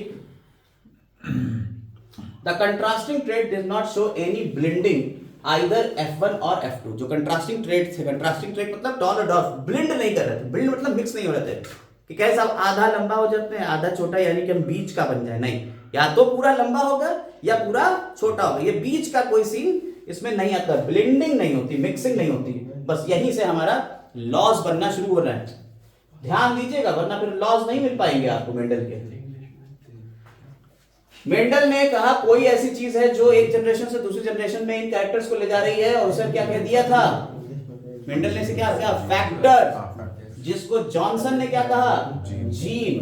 तो मेंडल ने क्या कहा बेटा, इसे फैक्टर कहा, और जॉनसन ने क्या कहा, इसे जीन कहा। Gene therefore are the unit of inheritance. इस तरह से जीन क्या है, unit of inheritance. Sir Johnson की स्पेलिंग क्या है? JOHN। John Cena They contain the information that is required to express particular trait। अब देखिए इसी के एलील हैं, देखिए जो कंट्रास्टिंग ट्रेट हैं उनमें क्या है, इनके एलील्स हैं, जीन के ही होते हैं एलील्स। तो सारी चीजें यहाँ इन्होंने लिख दी हैं, फिर हमसे ना कहिएगा कि आपने बताया नहीं। और यहाँ देखिए क्रॉस इन्होंने कर दिया है मेंडल का।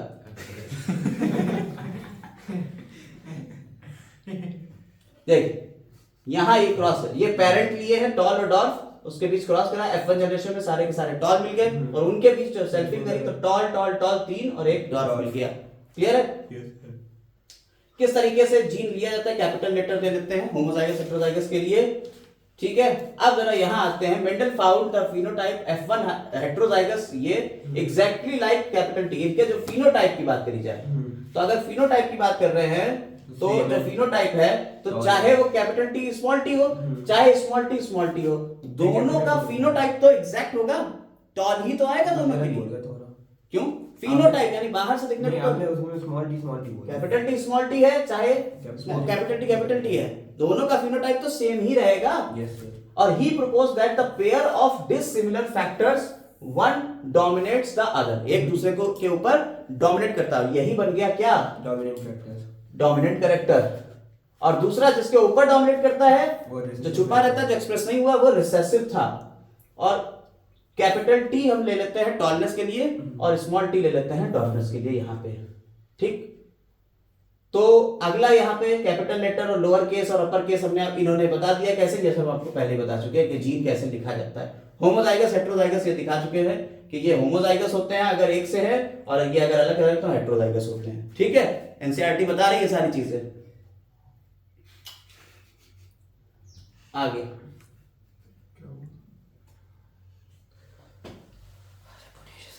जो कैरेक्टर हमने लिया था, एक कैरेक्टर लिया था, उसके ऊपर क्रॉस कर रहे थे तो मोनोहाइब्रिड था, मोनोहाइब्रिड क्रॉस हो गया। ठीक, यहां से आपको सेग्रीगेशन, लॉ ऑफ सेग्रीगेशन के लिए बात चलना शुरू हुई है। ध्यान से देखिए, लॉ ऑफ सेग्रीगेशन की जो बात है क्या है, वो ये कह रहे हैं कि from the observation recessive parental trait is expressed without any blending. किसी ब्लेंडिंग से तो नहीं हुआ। F2 में आपने देखा कि रिसेसिव वाला जो था, यानी स्मॉल टी वाला, वो भी तो एक्सप्रेस हुआ बिना ब्लेंड किए, मिक्स किए। We can infer that the tall and dwarf plant produce gametes, क्योंकि टॉल और डॉर्फ ने गैमिट प्रोड्यूस करे होंगे by the process of meiosis. देखिए जरा यहां ध्यान दीजिए, गैमिट बनने के लिए कौन सा प्रोसेस है, मियोसिस का है। क्वेश्चन में भी आएगा कि मियोसिस चाहिए होती है, माइटोसिस चाहिए होती है, तो मियोसिस है प्रोसेस, ये ध्यान रखिएगा। The alleles of parental pair separate, यानी सेग्रीगेट, जो पैरेंटल पेयर के एलील्स थे वो सेग्रीगेट हुए, सेपरेट हुए। Each only one allele is transmitted to gamete. देखिए अभी यही क्वेश्चन आया था कि गैमीट में कितना जाता है, एक एलील जाता है, दो एलील जाते हैं, तो ओनली वन एलील ट्रांसफर होता है किसी गैमीट में। This segregation of allele is random process and so there is 50% chance of gamete containing either allele. किसी गैमीट के अंदर कैपिटल टी जाएगा या स्मॉल टी जाएगा, इससे जो गैमीट बनेगा, बताओ कितने परसेंट चांस है इसमें कैपिटल टी आने का? 50% चांस है कि या तो ये आएगा, और 50% ही चांस है कि स्मॉल टी भी आ सकता है। तो हमेशा 50% चांस होगा किसी एक एलील का जाने में। ठीक है, ये पॉइंट यहीं से पकड़िए क्योंकि क्वेश्चन यहीं से आने वाले हैं। तो इस तरह से आपकी जो क्रॉसिंग होगी एग और पॉलन ग्रेन में, कैपिटल टी और स्मॉल टी अगर है तो ये वाला बन जाएगा। ठीक, तो ये हेटेरोजाइगस कंडीशन हो गई। अगर कैपिटल टी होता तो होमोजाइगस कंडीशन हो जाती। और इस बात को बताने के लिए जो साइंटिस्ट थे वो कौन थे जिन्होंने बताया कि भाई साहब इस तरीके से क्रॉस कर लेना, जैसे अभी हम आपको समझा रहे थे, वो थे पुनीत, ठीक है। तो पुनेट साहब जो थे उन्होंने ये काम किया। और फिर क्वेश्चन आ जाएगा कि पुनेट कहां के थे। It was developed by a British geneticist रेगलैंड सी पुनेट। कौन, क्या नाम था पूरा? रेगलैंड सी पुनेट। और कहां के थे ये? ब्रिटिश थे। तो इसको जो स्क्वायर बना है, इस स्क्वायर को पुनेट स्क्वायर कहते हैं। और उसमें प्रोबेबिलिटी उन्होंने देखी, और प्रोबेबिलिटी हम आपको बता चुके हैं कैसे निकाली जाती है। तो 50% ये हुआ, 30% ये हुआ, ये सारी चीजें हमने आपको बताई हैं अभी। From the Punnett square, it is easily seen that 1/4 of the random fertilization leads capital T capital T. 1/4 कितने होंगे? कैपिटल टी वाले होंगे पुनेट स्क्वायर में। और कैपिटल टी स्मॉल टी वाले कितने हुए? 1/4 हुए। 1/2 कैपिटल टी स्मॉल टी वाले, और 1/4 कितने हो गए? स्मॉल टी वाले। देखो यही तो हुआ। 1/4 कैसे हो गए? Capital T. हाफ कैसे हो गए? Capital T small T. और 1/4 कितने हो गए? Capital T small T. यानी 1:1 का रेशियो है। ठीक, अब यही बात हुई। अब जरा यहां देखिए, इसके बाद अगर फिनोटाइप की बात करी जाए तो 3/4 और 1/4 रहेगा फिनोटाइप में। ठीक, this lead to phenotypic ratio 3/4, यानी 1/4 टॉल और 1/2 टॉल, और यहां 1/4 टॉल डॉर। ठीक, तो रेशियो आएगा 3:1 का। अब इससे आपकी बाइनोमियल एक्सप्रेशन की तरफ हम लोग जा रहे हैं। कहां जा रहे हैं हम लोग? बाइनोमियल एक्सप्रेशन की तरफ। क्योंकि मैथमेटिक्स का यूज किया था। तो ये ratio is mathematically considerable the form of binomial expression this. इस बाइनोमियल एक्सप्रेशन की फॉर्म को कंसीडर करके बनाया गया, क्योंकि अभी क्वेश्चन आने वाला है कि बाइनोमियल फॉर्म कौन सी थी? ax + by², और इसमें ये हाफ ले लिया गया है। तो हाफ जब लिया गया, a और b की जगह हाफ डाल दिया, कैपिटल टी स्मॉल टी का होल स्क्वायर कर दिया, और यहां से आपका ये पूरा इक्वेशन तैयार हो गई। क्लियर हो गई बात? अब इक्वेशन क्योंकि आ रही है क्वेश्चन में।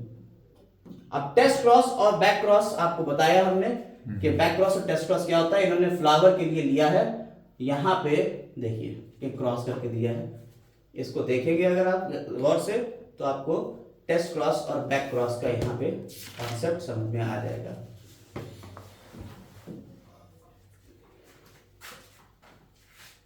तो ये वाला आउट क्रॉस होता है जो डोमिनेंट के साथ करते हैं। जो डोमिनेंट के साथ करते हैं वो आउट क्रॉस होता है। जो रिसेसिव पेरेंट के साथ होता है वो टेस्ट क्रॉस होता है। हाँ, डोमिनेंट के साथ में अगर होगा तो उसे आउट क्रॉस कहेंगे, और अगर रिसेसिव के साथ में जाएगा तो टेस्ट क्रॉस कहेंगे। देखिए यहाँ एक फ्लावर का इन्होंने दिया हुआ है, ऑल फ्लावर्स आर वायलेट। यहाँ देखिए व्हाइट फ्लावर, ध्यान दीजिए, यहाँ व्हाइट फ्लावर, और यहाँ पे भी होमोजाइगस रिसेसिव है, और ये भी होमोजाइगस रिसेसिव है, व्हाइट फ्लावर। ठीक, उसका क्रॉस करा रहे हैं किससे? डोमिनेंट वाले से, सॉरी हाइब्रिड से। इसका हमें पता करना है जीनोटाइप क्या है। तो इसके जीनोटाइप हमने दो तरीके के ले लिए। पर्पल या तो इस तरीके का होगा, पर्पल या तो इस तरीके का, क्योंकि ये पर्पल है, फिनोटाइप तो दिख रहा है, तो इसका हम क्रॉस करा रहे हैं। भाई ये क्या हुआ होगा? देखिए ये कुछ इस तरीके का क्रॉस हुआ होगा, WW और WW। ये व्हाइट था और ये पर्पल था, इनके बीच जब क्रॉस हुआ तो कैपिटल W स्मॉल w आया होगा, और इसका क्रॉस इससे करा के देख रहे हैं, ये टेस्ट क्रॉस है। लेकिन प्रोबेबिलिटी क्या होगी? हम इसको या तो कैपिटल W माने तब भी तो ये वायलेट होगा, और कैपिटल W स्मॉल w माने तब भी ये वायलेट होगा। तो ये वायलेट है, इसका जीनोटाइप ये वाला है या ये वाला, ये पता करने के लिए हमने इसका क्रॉस किया। बड़ा अच्छा बन दिया हुआ। ये तो हमें पता ही है कि ये होमोजाइगस रिसेसिव होगा, तो इसके दो गैमेट मान लिए यहाँ, और इसका हमने एक बार होमोजाइगस डोमिनेंट मान लिया, इसका होमोजाइगस रिसेसिव मान लिया। दोनों मान के चल रहे हैं, प्रोबेबिलिटी लेके चल रहे हैं। अगर होमोजाइगस डोमिनेंट मानेंगे तो सारे के सारे फ्लावर्स कैसे हो जाएंगे? वायलेट हो जाएंगे। और अगर डोमिनेंट रिसेसिव दोनों लेके चलेंगे तो आधे होंगे वायलेट और आधे हो जाएंगे व्हाइट। अननोन हेटेरोजाइगस होगा और यहाँ अननोन होमोजाइगस होगा। इससे हमें पता चल जाएगा कि जो अननोन फिनोटाइप है उसका जीनोटाइप क्या होगा, जो फिनोटाइप है डोमिनेंट फिनोटाइप उसका जीनोटाइप क्या होगा, ये हम पता कर सकते हैं। इस तरीके से। अगर दोनों के दोनों पूरे के पूरे आपके वायलेट आ गए तो क्या बना वो होमोजाइगस डोमिनेंट होगा, और अगर आधे आधे आ रहे हैं तो होमोजाइगस हेटेरोजाइगस डोमिनेंट हो गया। ठीक, आगे चलते हैं। इस तरह से लॉ ऑफ डोमिनेंस और लॉ ऑफ सेग्रीगेशन, दो लॉ दे दिए। किसने दिए? मेंडल ने। अब लॉ ऑफ डोमिनेंस क्या था? तीन बातों के ऊपर चलता था। क्या है बात? Characters are controlled by discrete unit called factors. Factors occur in pairs, capital T small T या स्मॉल टी या कैपिटल टी पेयर में तो होते हैं। The dissimilar pair of factors, one member of the pair is dominant and other is recessive. समझ में आई बात या नहीं? कैपिटल टी स्मॉल टी होगा तो एक डोमिनेट करेगा, दूसरा रिसेसिव करे हो जाएगा। और एक्सप्रेशन अगर कही जाए तो फिनोटिपिक रेशियो 3:1 का आता है और जीनोटिपिक रेशियो 1:2:1 का आएगा। हम लोग क्या पढ़ रहे हैं? हम लोग मेन हेडिंग पढ़ रहे हैं gene of one gene inheritance of one gene, single gene का।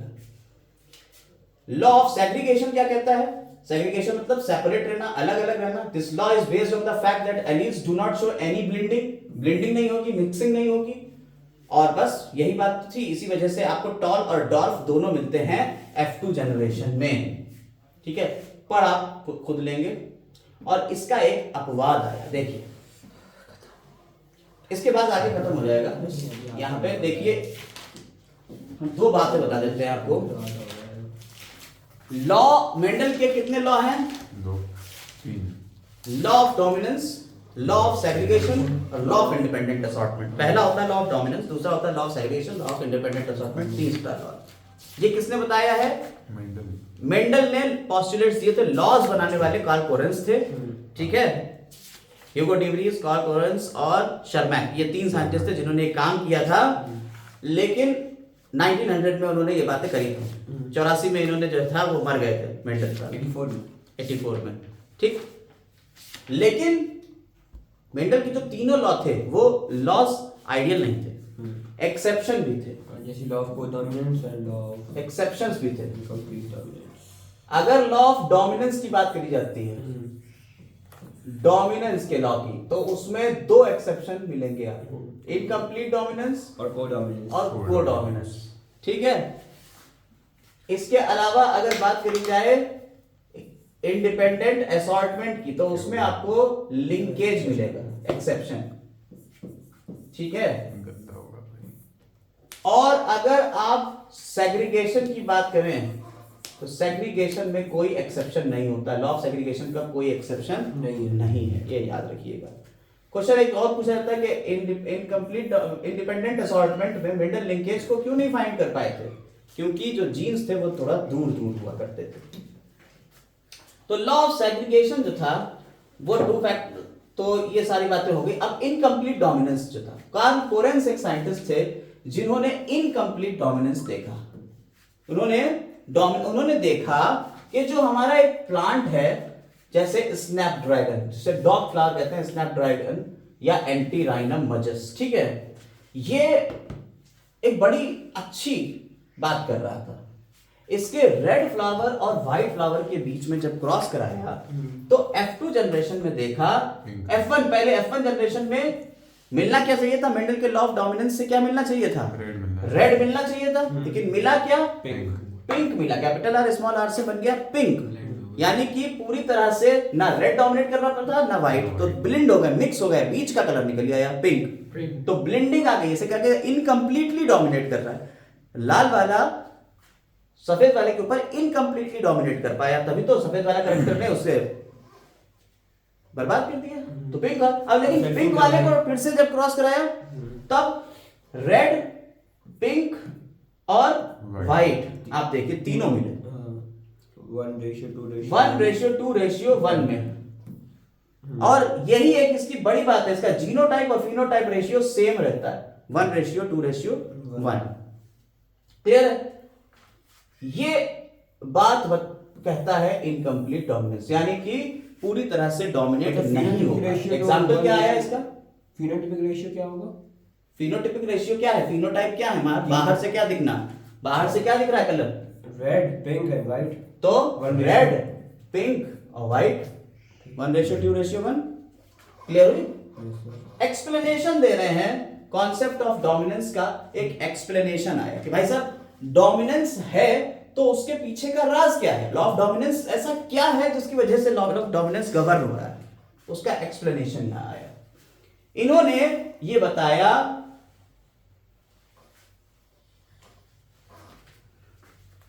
to tackle these questions we must understand that gene what a gene does। एक जीन करता क्या है? एवरी जीन जो तुम जानते हो जीन वो क्या करता है, you know contains the information to express a particular trait. उसके अंदर एक पर्टिकुलर कैरेक्टर को निकालने के लिए इंफॉर्मेशन होती है कि तुम ये कैरेक्टर लेके जाओगे। In diploid organism there are 2 copies of each gene. एक जीन की 2 कॉपीज होती है जिसे हम एलील कहते हैं। बताया कि एक जीन ही को तो एलील कहते हैं। These 2 alleles need not always be identical। और ये दोनों एलील जरूरी नहीं कि एक से ही हो। कैपिटल टी स्मॉल टी भी हो सकता है, स्मॉल टी भी हो सकता है, अलग अलग भी हो सकते हैं, एक से भी, यानी होमोजाइगस हेटेरोजाइगस दोनों condition. As in a heterozygote, अगर हेटेरोजाइगस कंडीशन है तो one of them be different due to some changes. एक दूसरे से अलग होगा, कुछ ना कुछ तो चेंज होगा ना कैपिटल टी और स्मॉल टी में। वो क्या चेंजेस होंगे? Changes that it has undergone about which you will read further in next chapter. अगले चैप्टर में आप पढ़ेंगे, पढ़ के आए हैं मॉलिक्यूलर बेसिस में। which modifies the information that particular allele contain। जिसमें एक एलील के अंदर जो इंफॉर्मेशन है वो मॉडिफाई हो गई है, यानी कि कैपिटल टी के अंदर जो इंफॉर्मेशन थी वो अब स्मॉल टी में नहीं रही है, उसने इसको कुछ ना कुछ इंफॉर्मेशन मॉडिफाई कर दी है। तभी तो 2 अलग अलग कंडीशन आई, हेटेरोजाइगस कंडीशन। तो let us take example of gene. हम एक एग्जांपल के तौर पे इसे समझते हैं एक जीन का। और वो जीन क्या है? दैट कंटेन्स, उसमें वो कंटेन कर रहा है information to producing an enzyme, एक एंजाइम बनाने की उसके अंदर इंफॉर्मेशन है। Now there are 2 copies of this gene. 2 copy होगी जिन्हें हम एलील कह रहे हैं। 2 एलीलिक फॉर्म्स जिन्हें हम कह रहे हैं। Let us assume as more common that the normal allele produce normal enzyme. हमें ऐसा मान सकते हैं कि अगर नॉर्मल एलील होता तो नॉर्मल एंजाइम बनाता, लेकिन जो दूसरा एलील है वो तो ट्रांसफॉर्म हो गया, वो तो बदला है। और जो बदला है तो वो 2-3 तरीके से अपने आप को एक्सप्रेस कर सकता है। Theoretically the modified allele could be responsible for, या तो वो नॉर्मल की तरह बिहेव करेगा और लेस एफिशिएंट एंजाइम बनाएगा एंजाइम लेकिन लेस एफिशिएंट, या तो वो नॉन फंक्शनल एंजाइम बनाएगा लेकिन वो फंक्शनल नहीं होगा, और या वो कोई भी एंजाइम नहीं बनाएगा। फिर से समझिए हमने क्या कहा। हमने एग्जांपल लिया है एक ऐसे जीन का जिसके अंदर एक एंजाइम बनाने का इंफॉर्मेशन है, और ये जीन जो होता है ये 2 एलील से मिलकर बन सकता है। मान लीजिए E1 और ये स्मॉल ई ले लो, स्मॉल ई और कैपिटल ई। समझ में आई बात या नहीं? ये एक जीन बन जाएगा कैपिटल ई स्मॉल ई। ये तो नॉर्मल की तरह बिहेव करेगा और ये नॉर्मल एंजाइम बना देगा, लेकिन ये तो चेंज हुआ था ना कैपिटल टी स्मॉल टी में, यही तो चेंज आया था, स्मॉल टी बदला था। अगर ये बदला है तो ये बदल सकता है और 3 काम कर सकता है बदलने के बाद। या तो ये नॉर्मल एंजाइम बनाए जो कैसा हो, लेस इफिशिएंट हो, ज्यादा अच्छा काम ना करे लेकिन एंजाइम नॉर्मल की तरह ही हो, इसी की तरह। या ये नॉर्मल फंक्शन वाला नॉन फंक्शनल एंजाइम तो बनाएगा लेकिन उसका कोई फंक्शन नहीं, यानी वो काम ही नहीं करेगा। और वो एंजाइम किसके लिए है? ठीक है, वो एंजाइम बना रहा है। और तीसरा क्या कर रहा है? वो कोई एंजाइम नहीं बना सकता, यानी 2 कंडीशन में तो एंजाइम नहीं ही बना रहा है, समझ लो। अगर नॉन फंक्शनल एंजाइम बना तो उसका काम ही क्या, यानी। और तीसरे पहली कंडीशन में वो बिल्कुल पहले वाले की तरह ही बिहेव कर रहा है। समझ में आ गई बात या नहीं? तो अगर ये कंडीशन आ रही है तब क्या होगा? In first case the modified allele is equivalent to non modified unmodified allele. जो मॉडिफाइड एलील था स्मॉल ई वाला, वो किसके इक्विवेलेंट हो गया? वो बिल्कुल इसके जैसा ही हो गया, यानी वो ये नहीं हुआ, वो ऐसा ही बना। दूसरा केस और तीसरे केस में तो वो सबस्ट्रेट से प्रोडक्ट बना दे। एंजाइम का काम क्या होता है? एंजाइम का काम होता है वो सबस्ट्रेट को प्रोडक्ट में चेंज कर देता है, तो वो नॉर्मल काम करेगा। लेकिन such equivalent allele pair is common, but if the allele produce non functional enzyme या no enzyme, non functional enzyme या नो एंजाइम, अगर नीचे वाली 2 कंडीशन ये काम करेगा, यानी वो ऐसा होगा the phenotype trait will only be depend on the functioning of the, तो फिनोटाइप हमारा डिपेंड कर मतलब इफेक्ट करेगा। तो फिनोटाइप ट्रेट किसके ऊपर डिपेंड करता है? सिर्फ और सिर्फ उसके ऊपर जो फंक्शनिंग कर रहा है अनमॉडिफाइड एलील की तरह, फिनोटाइप उसी के ऊपर डिपेंड करेगा। The unmodified allele which represents the original phenotype is dominant. तो अनमॉडिफाइड कौन था? डोमिनेंट था। जो मॉडिफाई हुआ वो कौन था? रिसेसिव था। समझ में आई बात या नहीं? तो रिसेसिव और डोमिनेंट ट्रेट इस तरीके से बनते हैं। क्लियर हो गई बात? जीन में जो चेंजेस आते हैं उसकी वजह से वो रिसेसिव और डोमिनेंट कैरेक्टर ले आता है। एलील दो तरीके के हो जाते हैं। ठीक, अब एक कंडीशन आती है कोडोमिनेंस की। जरा यहाँ पे देखिए, इसके ऊपर क्वेश्चन बहुत है, आराम से क्वेश्चन करेंगे, क्वेश्चन में मजा आने वाला है क्योंकि बस अब खत्म होने वाला है। थोड़ा सा ध्यान से समझिए क्योंकि यहां से अब क्वेश्चन आएंगे। आप कहिए कोडोमिनेंस। कोडोमिनेंस जो होता है वो आपको ब्लड ग्रुप में देखने को मिलता है। Yes sir.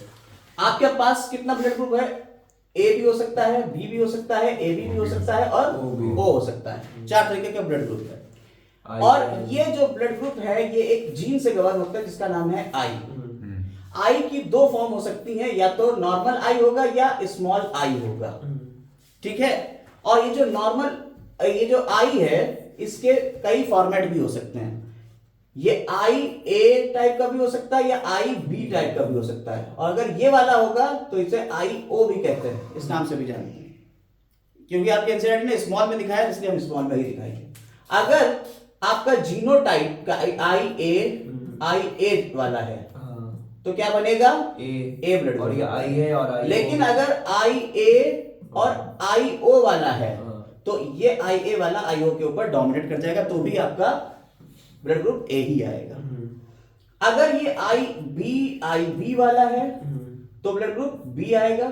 लेकिन अगर आई स्मॉल आई वाला है तो ब्लड ग्रुप आपका बी रहेगा क्योंकि ये वाला भी इसके ऊपर, यानी बी वाला और ए वाला आई वाले के ऊपर डोमिनेट कर जाएंगे।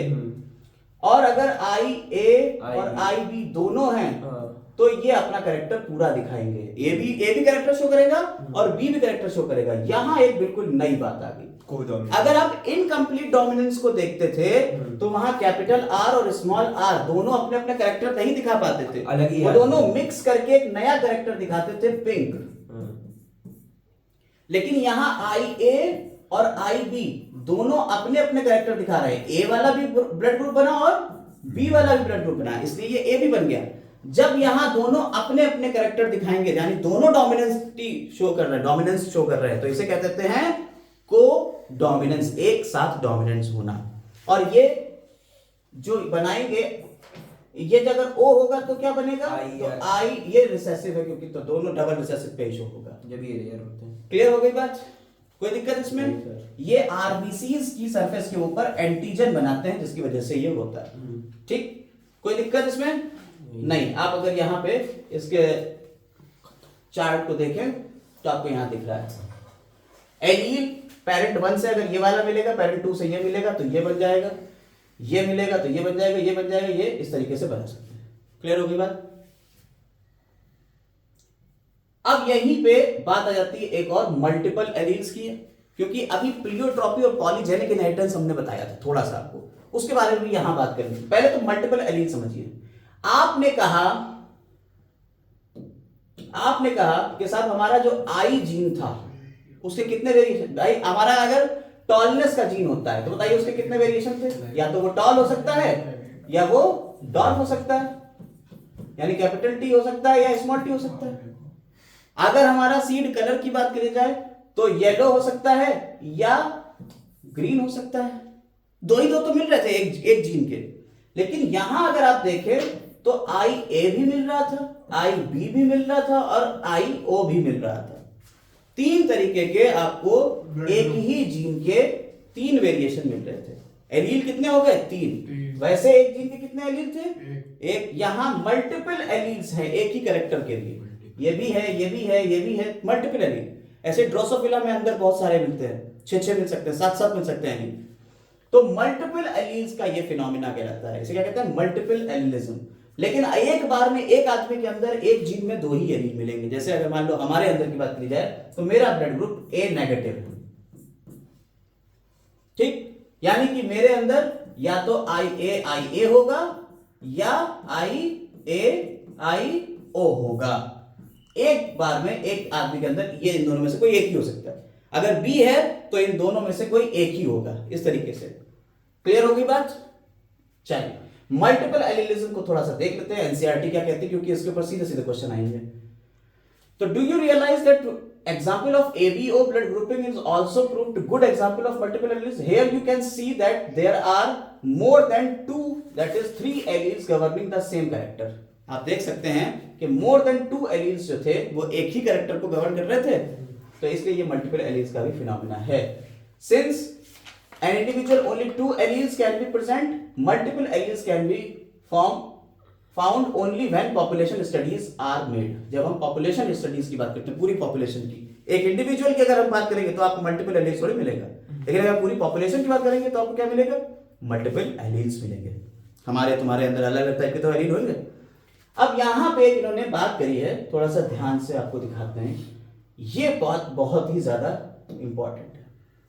वो क्या है, ये जो एग्जाम्पल है अक्सर ये छुपा रहता है लोगों की नजरों से। आगे लिखेंगे इसके बारे में, एग्जाम्पल यही दे दिया है।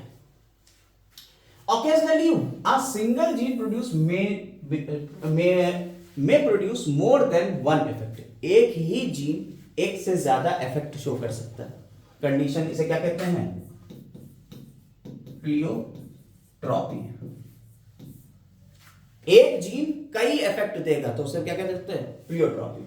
For example starch synthesis in P seed is controlled by one gene. एक जीन है जिसके 2 एलील हैं, कैपिटल बी और स्मॉल बी। वो क्या कर रहा है, स्टार्च सिंथेसिस के लिए।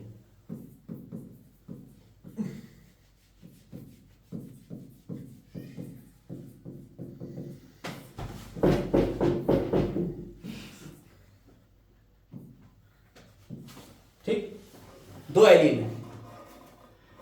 Starch synthesis effectively by capital B और स्मॉल बी। होमोजाइगस से हम लेंगे तो होमोजाइगस कैसा है, लेस एफिशिएंसी वाला है, और कैपिटल बी कैसा है, मोर एफिशिएंट। ठीक, एंड प्रोड्यूसर स्मॉल ग्रेन। तो अगर ये होगा तो ये लार्ज ग्रेन बनाएगा, और ये स्मॉल ग्रेन बनाएगा। क्लियर हो गई बात। अब अगर इन दोनों के बीच क्रॉस करेंगे तो कैपिटल बी स्मॉल बी बन रहा है इंटरमीडिएट साइज के ग्रेन। अगर ये स्मॉल ग्रेन बना रहा है तो सीड का शेप कैसा हो जाएगा, रिंकल्ड हो जाएगा। अगर ये लार्ज सीड बना रहा है तो सीड का शेप कैसा हो जाएगा, राउंड हो जाएगा। देखिए ये स्टार्च ग्रेन सिंथेसिस के लिए भी कोड कर रहा है, मतलब काम कर रहा है, और स्टार्च सीड के कलर के लिए भी बात कर रहा है। एक ही जीन था जिससे 2 कैरेक्टर गवर्न हो रहे हैं, इसलिए ये कंडीशन प्लियोट्रॉपी की। After mutation maturation seed capital B या राउंड और स्मॉल बी वाले रिंकल्ड होंगे, मैच्योर होंगे। It seems B dominates, B जो है वो कैसा है, dominated, but starch grain produce are of intermediate size. अगर हम इसकी बात करें तो साइज कैसा होगा, इंटरमीडिएट। भाई साहब ब्लेंडिंग हो, मिक्स हो गए, पूरी तरह से डोमिनेट नहीं कर पा रहा, इनकम्प्लीट डोमिनेंस की बात आ गई यहां पे। ठीक है, the alleles show incomplete dominance. यहां आप एलील्स की क्या बात करेंगे, इनकम्प्लीट डोमिनेंस। यानी कि अगर स्टार्च ग्रेन के सिंथेसिस की बात कर रहे हैं तो लॉ ऑफ डोमिनेंस गवर्न हो रहा है, लेकिन अगर सीड शेप की बात कर रहे हैं तो इनकम्प्लीट डोमिनेंस गवर्न हो रहा है। क्लियर हो गई बात या नहीं। इसलिए ये प्लियोट्रॉपिक कंडीशन है, एक जीन कई इफेक्ट शो कर सकता है। ठीक, therefore dominance is not autonomous feature of gene। dominance क्या है, autonomous feature नहीं है, or the product that it has information for। it depends much on the gene product and production of particular phenotype from this product। ये किसके ऊपर depend कर रहा है कि जीन का प्रोडक्ट क्या है और उसका इफेक्ट क्या होगा। ठीक,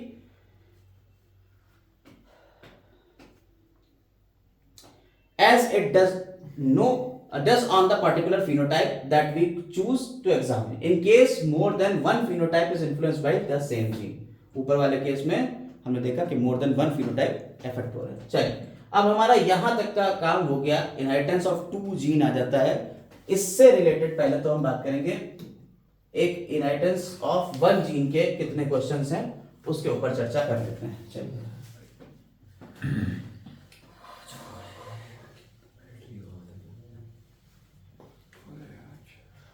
पहला question, genes which code for a pair of contrasting trait are known as, क्या कहलाते हैं? एलील। एलील्स कहलाते हैं। एलील्स आर, एलील कैसे होते हैं? Simple form of different gene.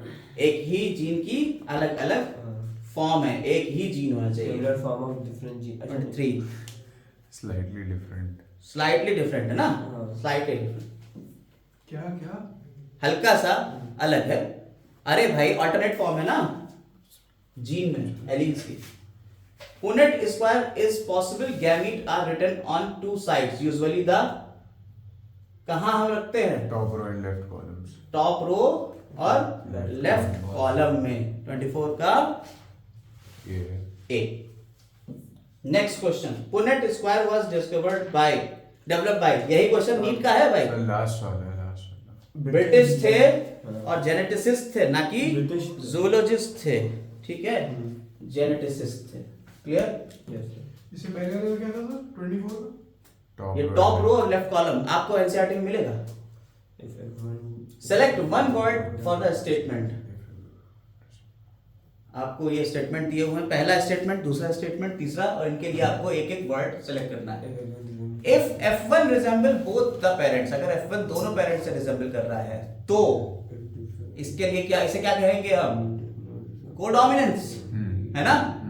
अगर F1 did not resemble either of the 2 parents and was in between 2, और दोनों के बीच का है, तो इसे क्या कहते हैं? Incomplete dominance। Incomplete dominance. तो इसका लास्ट वाला। और if F1 resembled either of the 2 parents, दोनों में से किसी एक के लिए, यानी डोमिनेंस की बात कंडीशन आ रही है। हाँ, dominance। पहला क्या हो गया? कोडोमिनेंस। दूसरा हो गया सर लास्ट वाला। डी वाला है सर। इनकम्प्लीट। और B भी सी तो का सही हो है। गया, यहाँ सी वाला सी कह रहा है डोमिनेंस, हाँ, तो सही सी है। का हो गया डोमिनेंस। हाँ। और बी का क्या हो गया? Incomplete। Incomplete dominance. बी हो गया इनकम्प्लीट डोमिनेंस, और ए का क्या हो गया? कोडोमिनेंस हो गया, तो डी जाएगा। ठीक है, अगला क्वेश्चन,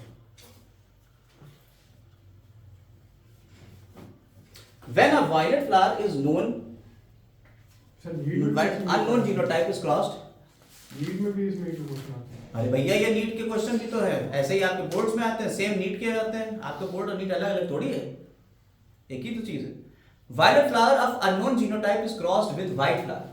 वायलेट फ्लावर जो है वो व्हाइट से हो रहा है। वायलेट और व्हाइट का अभी हमने आपको बताया टेस्ट क्रॉस कराने के लिए हो रहा था, this is called test cross.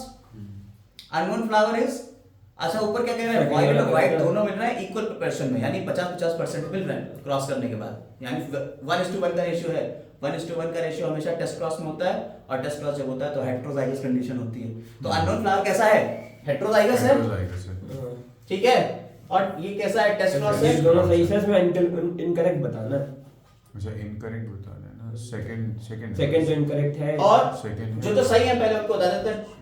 ये कह रहा है टेस्ट क्रॉस डिटरमाइन किया था फिनोटाइप ऑफ प्लांट के लिए, गलत है, फिनोटाइप नहीं गलत है। जीनोटाइप बताने के लिए। हाँ। टेस्ट क्रॉस वायलेट और white flower is crossed with the recessive instead of self crossing. Self crossing के बजाय रिसेसिव क्यों करा हाँ, जाता सही है? है। वायलेट या व्हाइट फ्लावर हाँ। बी है सर इसका। भी सही है ना? बी है। तो ये गलत है, ये गलत, सेकंड और फोर्थ गलत है, हम्म। है ना? 27 का B। D, B। डी गलत बता रहा है भैया। फिफ्थ भी तो है। Perfect. In test cross, violet या white flower is crossed with the recessive parent instead of self। सही तो होता है सर, टेस्ट सही क्रॉस तो में है। ही तो होता है। अरे जो टेस्ट क्रॉस होता है उसमें हमारा जो वायलेट या व्हाइट को करते हैं क्या, हाँ। सिर्फ और सिर्फ वायलेट ही तो आता है, व्हाइट थोड़ी आता है। अच्छा हाँ, F1 जनरेशन आती है। F1 जनरेशन में तो यही होता है, तो ये तो गलत हुआ। बड़ा टफ क्वेश्चन है। अरे यार टफ का है, आपको एनसीईआरटी ऐसे ही याद रखना पड़ेगी, उस ऐसे ही सीधे सीधे क्वेश्चन आते हैं लाइन से। अगला question, both the characters in a monohybrid cross are recovered as such in the F2 generation, though one of these is not seen in F1 stage। F2 में दिख जाते हैं दोनों कैरेक्टर, हाँ। लेकिन F1 में इन दोनों में से कोई एक नहीं दिखता है। Law of dominance. ये लॉ ऑफ डोमिनेंस हुआ। डोमिनेंस है। हाँ sir.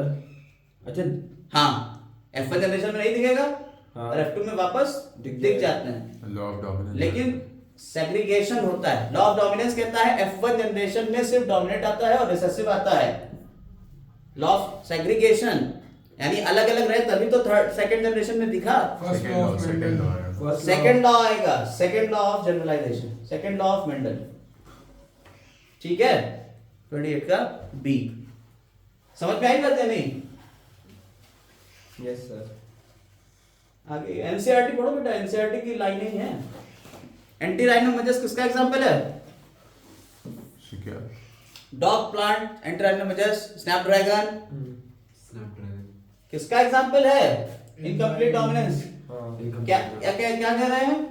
In case of enter anomalous या incomplete recessive trait is seen in progenies due to recessive trait जो है हाँ। वो आ रहा है। लेस इफेक्टिव एंजाइम और लेस एफिशिएंट एंजाइम। हाँ, वही। अभी आपको बताया तीन पॉइंट हो सकते हैं दूसरे वाले के। नॉन फंक्शनल एंजाइम हो गया। तो लेस एफिशिएंट एंजाइम तो बना रहा था लेकिन Less- लेस एफिशिएंट था, इसलिए तो था। ए है सर। और नॉन फंक्शनल एंजाइम भी बना रहा था। नॉन फंक्शनल एंजाइम भी हो सकता है क्या? हाँ। हाँ ए होगा। ये होगा सर। नहीं भाई, सर क्योंकि सेकंड वाला सही है और बाकी कोई और सेकंड के साथ है ही नहीं। थर्ड अरे जब कोई एंजाइम नहीं बनाएगा तब भी तो आधा अधूरा ही होएगा। सर ऑप्शन का है कोई? अरे सर तो तुक्का लगा रहे एक minute, the recessive trait is seen, recessive trait दिख रहा है। रिसेसिव ट्रेट जब दिखेगा तो रिसेसिव ट्रेट स्मॉल टी के लिए आएगा और स्मॉल टी सिर्फ दो ही कंडीशन पे आ सकता है, या तो नॉन फंक्शनल एंजाइम हो हाँ। या कोई भी एंजाइम ना हो। ठीक है, लेस एफिशिएंट होगा तो नॉर्मल की तरह बिहेव करेगा ना, वो तो डोमिनेंट की तरह बिहेव करेगा। तो इसलिए इसका ये जाएगा सेकंड और थर्ड और फोर्थ, ऑप्शन बी जाएगा। लॉ डोमिनेंस पहला वाला सही द है। प्रोपोर्शन ऑफ उसी में आता है। 3:1 इन F2 generation. Law of dominance में ही आता है सर। अरे F2 जनरेशन जब भी जाएगा डोमिनेंस में सिर्फ F1 जनरेशन तक जाओ, अच्छा लॉ ऑफ सेग्रीगेशन है वो तो सेग्रीगेशन पे जाएंगे। ठीक है, Mendel hybrid cross how many recombinants? Recombinant कितने परसेंट होते हैं? 1:2:1। सिर्फ यही तो रिकॉम्बिनेंट है, कैपिटल टी स्मॉल टी। इसका ये तो प्योर होते हैं स्मॉल टी, ये हो गया कैपिटल टी। अब बताओ परसेंटेज में कितने परसेंट है? 50% के करीब आ रहा है। हाँ, 50%। आसपास जो होगा वही होगा। डाई हाइब्रिड क्रॉस की बात हो रही, मोनो हाइब्रिड क्रॉस में हम लोग बातें चला रहे हैं। अभी आए नहीं है। डाई हाइब्रिड क्रॉस तो अभी आए नहीं है। हाँ। हालांकि आप अगर देखें तो 9:3:3:1 का रेशियो रहता है। टोटल 150। रिकॉम्बिनेंट कितने रहते हैं? ये 2 रहते हैं। ठीक है, उस हिसाब से आपको देखना था। ठीक, तो अब इसको छोड़ दो डायरेक्ट क्रॉस का। वैसे इसका आंसर हम बता देते हैं, आंसर इसका सी है, लेकिन हम इसको अभी छोड़ दो। 37% के करीब यहाँ पे जाएगा, लेकिन अभी इसको छोड़ दो। स्टार्च ग्रेन सिंथेसिस के लिए भैया अभी हम लोगों ने बात करी थी, अगर साइज ग्रेन का साइज कंसीडर करा जा रहा है, बीच में इंटरमीडिएट साइज मिला था कैपिटल बी पूरा गोल था, राउंड था। स्मॉल बी रिंकल्ड था, लेकिन capital B small B intermediate size का था। ये भी लगा। तो कौन सा था, कौन सा लॉ बता रहा था? इनकम्प्लीट डोमिनेंस हुआ ना। अगला, in incomplete dominance the ratio which not derived deviates from the Mendelian monohybrid cross। Incomplete dominance में कौन सा रेशियो डेविएट नहीं होता है? दोनों रेशियो समान रहते हैं। फिनोटाइप और जीनोटाइप 1:2:1 ही तो आता है इनकम्प्लीट डोमिनेंस में।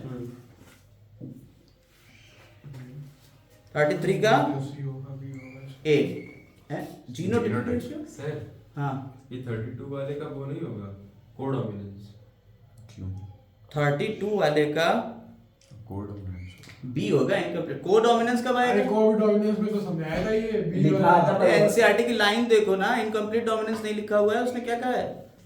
क्या भाई, अभी दिखा देते हैं फिर से। स्टार्च के produce of intermediate size in बीवी सीड्स। बीबी सीड राउंड और अच्छा, ठीक है, ठीक है, अच्छा, अच्छा। क्या लिखा हुआ है? क्या? आपको जगह है सर। अभी कौन सा टाइम है? एक 15 में होती है ये बात तो यार इस वाली हेडिंग के अंदर incomplete dominance the ratio which do not deviate from the Mendelian monohybrid cross. जरा एक मिनट ये देख लीजिए। हाँ तो पाँचों की नमाज ही हो आज तो। तुम्हारी तरह आज नमाज पढ़ेंगे चल के यार टाइम हो गया नमाज का।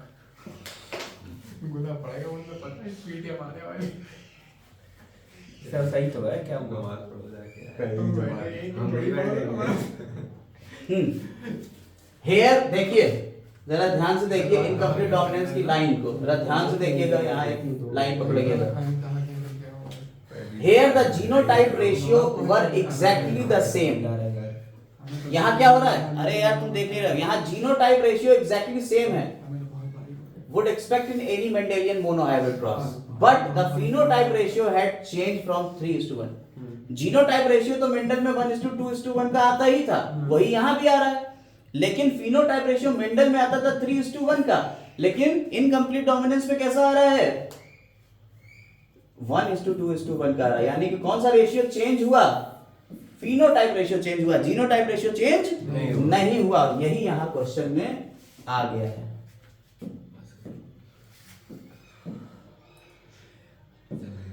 चाय पिए उठाने को यहाँ कौन सा रेशियो चेंज नहीं? इनकम्प्लीट डोमिनेंस में डू नॉट डेविएट, कौन सा रेशियो चेंज नहीं हुआ? जीनोटाइप चेंज नहीं हुआ था, फिनोटाइप रेशियो तो चेंज हो गया था। हाँ, जब भी आप पढ़ा आपने बताया भी था 1:2:1 आया था। Which is correct? बताइए जरा 34 का।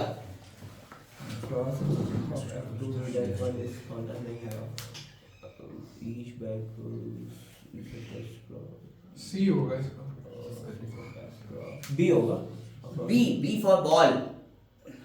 Sir Each back cross is test cross. हाँ अभी तो बताया था। अरे यार आपको हमने बताया कि जो बैक क्रॉस होता है टेस्ट क्रॉस। इसके अंदर दो चीजें आती हैं, आउट आउट क्रॉस और बैक क्रॉस और टेस्ट क्रॉस। यानी कि हर टेस्ट क्रॉस बैक क्रॉस है, वही तो कह रहे बी लेकिन वाला हर बैक क्रॉस टेस्ट क्रॉस नहीं हो सकता। तो बी वाला है। बी सही है। ठीक है, हाँ 160 क्वेश्चन है। अच्छा हाँ ब्लैक फ्लावर 35 चल रहा है अभी। I just know is co-dominant. जल्दी करिए। A 35 का A. Cross between black flowered plant, नहीं सॉरी White इनकम्प्लीट flower. सी इनकम्प्लीट डोमिनेंस Incomplete सी इनकम्प्लीट ग्रे फ्लावर मिल रहा है, हाँ, इनकम्प्लीट incomplete डोमिनेंस होएगा। हाँ। काला और सफेद के बीच में, बीच का आ गया तो इनकम्प्लीट डोमिनेंस। Yes, yes. अगला, मैंने propose something being stably pass from factors factors. Mendel साहब ने जी नहीं कहा था, मेंडल साहब ने फैक्टर कहा था। अगला 50% नहीं सॉरी क्या था capital T small T made All करना है dominance है। कैपिटल टी स्मॉल टी से, हाँ। यानी कि एक ऐसा क्रॉस है, टेस्ट क्रॉस है। हाँ। और टेस्ट क्रॉस हमेशा इसमें क्या होगा? ऑफस्प्रिंग। सर 25% रिसेसिव आएगा। 50% रिसेसिव होंगे, 50% डोमिनेंट होंगे। टेस्ट क्रॉस 1:1 का रेशियो। सही बोला 3:1 किसमें आता है?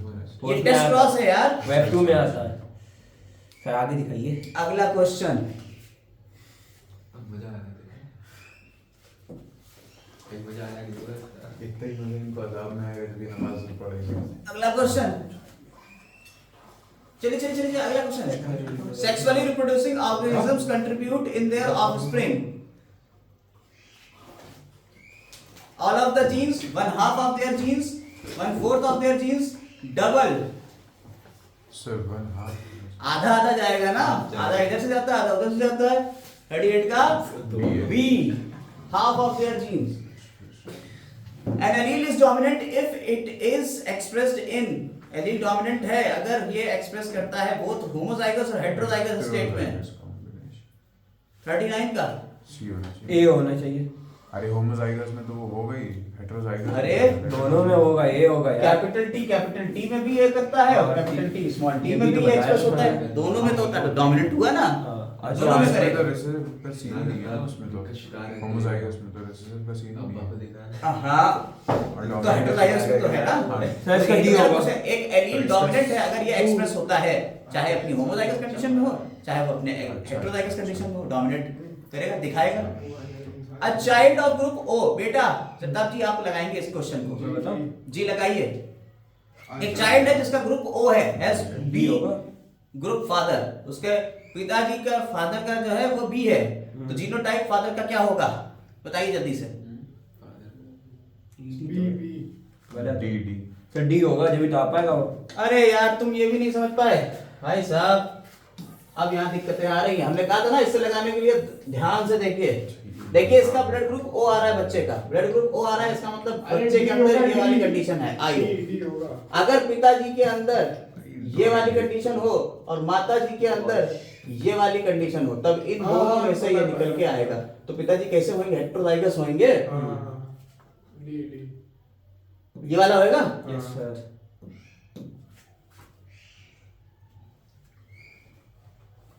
अगला, Mendel's principle of segregation is based on the separation of alleles during, कब होता है, अरे जब गैमेट फॉर्मेशन होता है तभी तो हो जाएगा। अगला, law of dominance recessiveness is proved buy back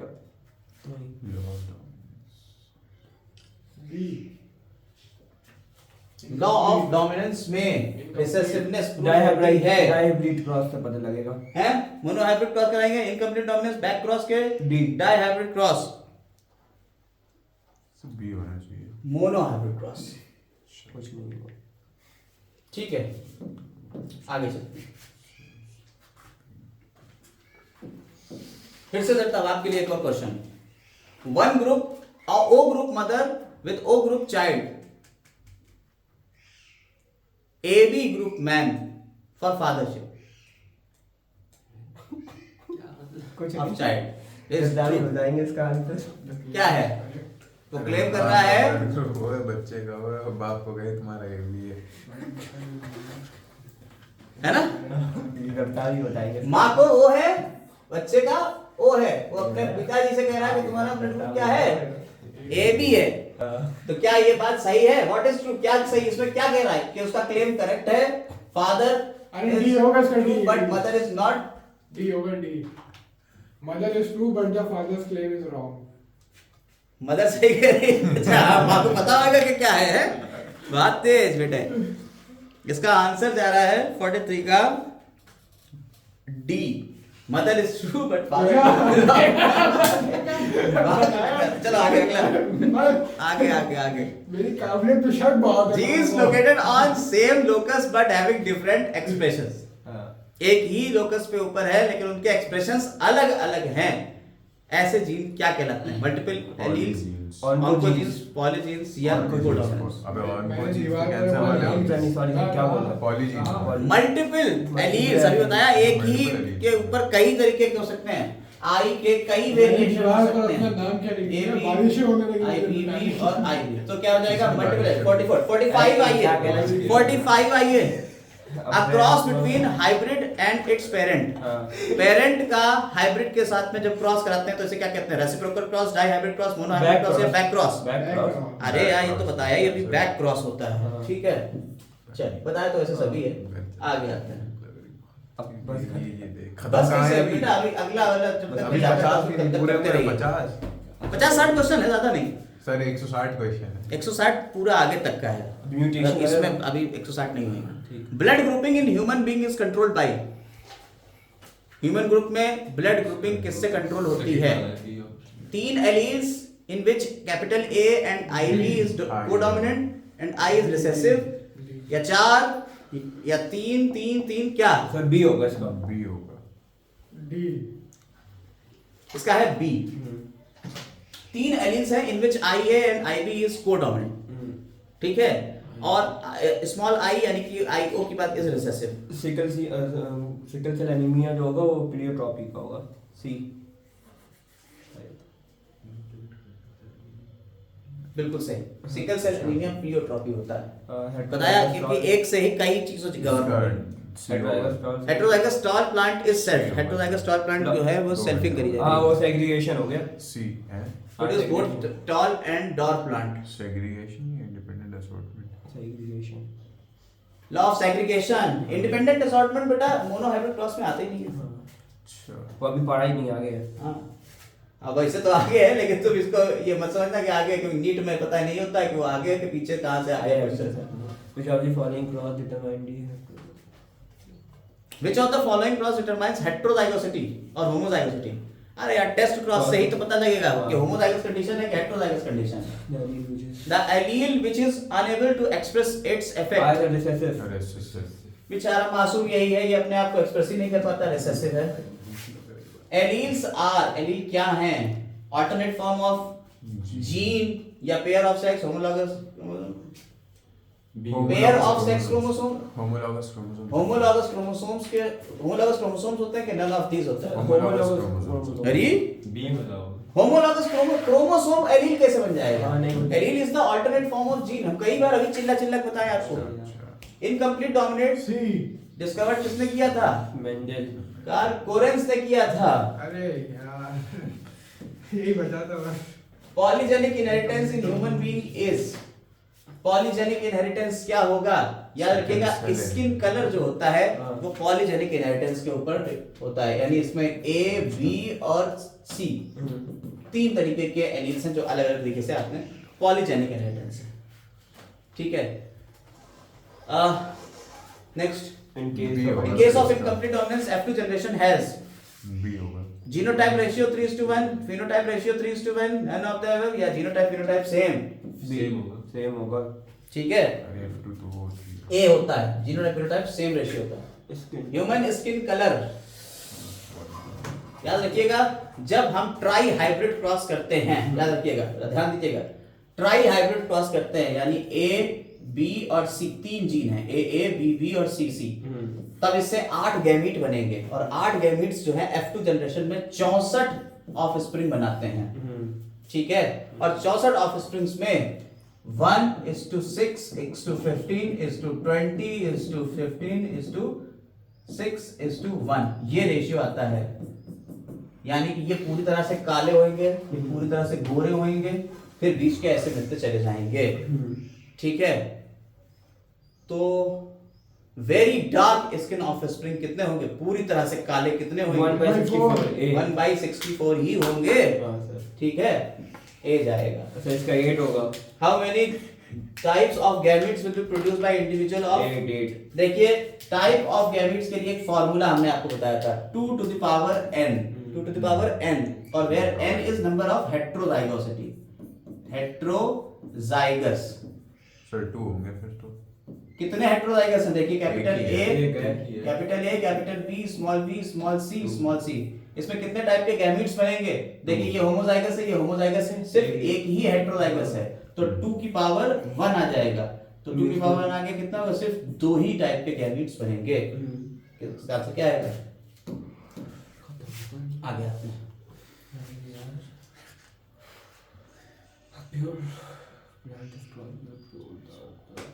घबराइए मत, जल्दी खत्म होने वाले हैं।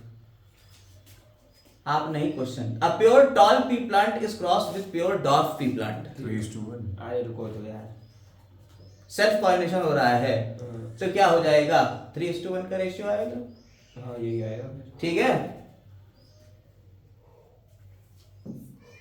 अगला, Progeny. The offspring of mating between 2 pure breeding strains are. उन्हें हम क्या कहेंगे? प्रोजेनी कहते हैं, है और ना? नीचे वाले का A B group blood group. Group हो जाएगा उसका. एक मिनट, हाइब्रिड कहेंगे, प्रोजेनी क्यों सर कहेंगे? हाइब्रिड तो वो होता है ना. दो प्योर ब्रीडिंग स्ट्रेन्स के बीच में जब क्रॉस हाँ, कराएंगे अब तो जब hybrid एक आएगा। डॉल आएगा और एक डॉर्फ होगा, इनके बीच जब क्रॉस कराएंगे तो ये कैसा बन गया? तो Hybrid। हाइब्रिड हुआ ना। हाँ। हम लोगों ने एक्सपेरिमेंट कर रहा है, हाइब्रिडाइजेशन एक्सपेरिमेंट, और heterozygous condition for AB both group, alleles AB expressive. AB blood group. AB blood group में हेटेरोजाइगस कंडीशन भी एक्सप्रेस कर जाती है। हाँ सर। ठीक है, IA और IB, IB ये दोनों हेटेरोजाइगस हैं लेकिन फिर भी एक्सप्रेस करते हैं। ठीक, कोडोमिनेंस होगा इसका. both alleles express their effect on being present। इसे क्या कहते हैं हम? कोडोमिनेंस। कोडोमिनेंस कह देते हैं। हाँ, ठीक है, खत्म। अगला क्वेश्चन। Dominance. एक मिनट। आई तो कहता The inheritance of blood group is condition of। Codominance हो गया। ब्लड ग्रुप में 2 कंडीशन मिलती हैं, हाँ, मल्टीपल एलील्स मिलता है और कोडोमिनेंस मिलता है। ए और सी। A और सी। C। ऐसा कोई ऑप्शन है कोई? डी, ए सी डी है। सर D भी तो होगा. डोमिनेंस भी तो मिलेगा यार। हाँ. हाँ, ए सी डी। IA और IO जब होगा तो ये डोमिनेट नहीं करेगा। Yes. तो डोमिनेंस भी तो होगा ए सी और डी। हाँ।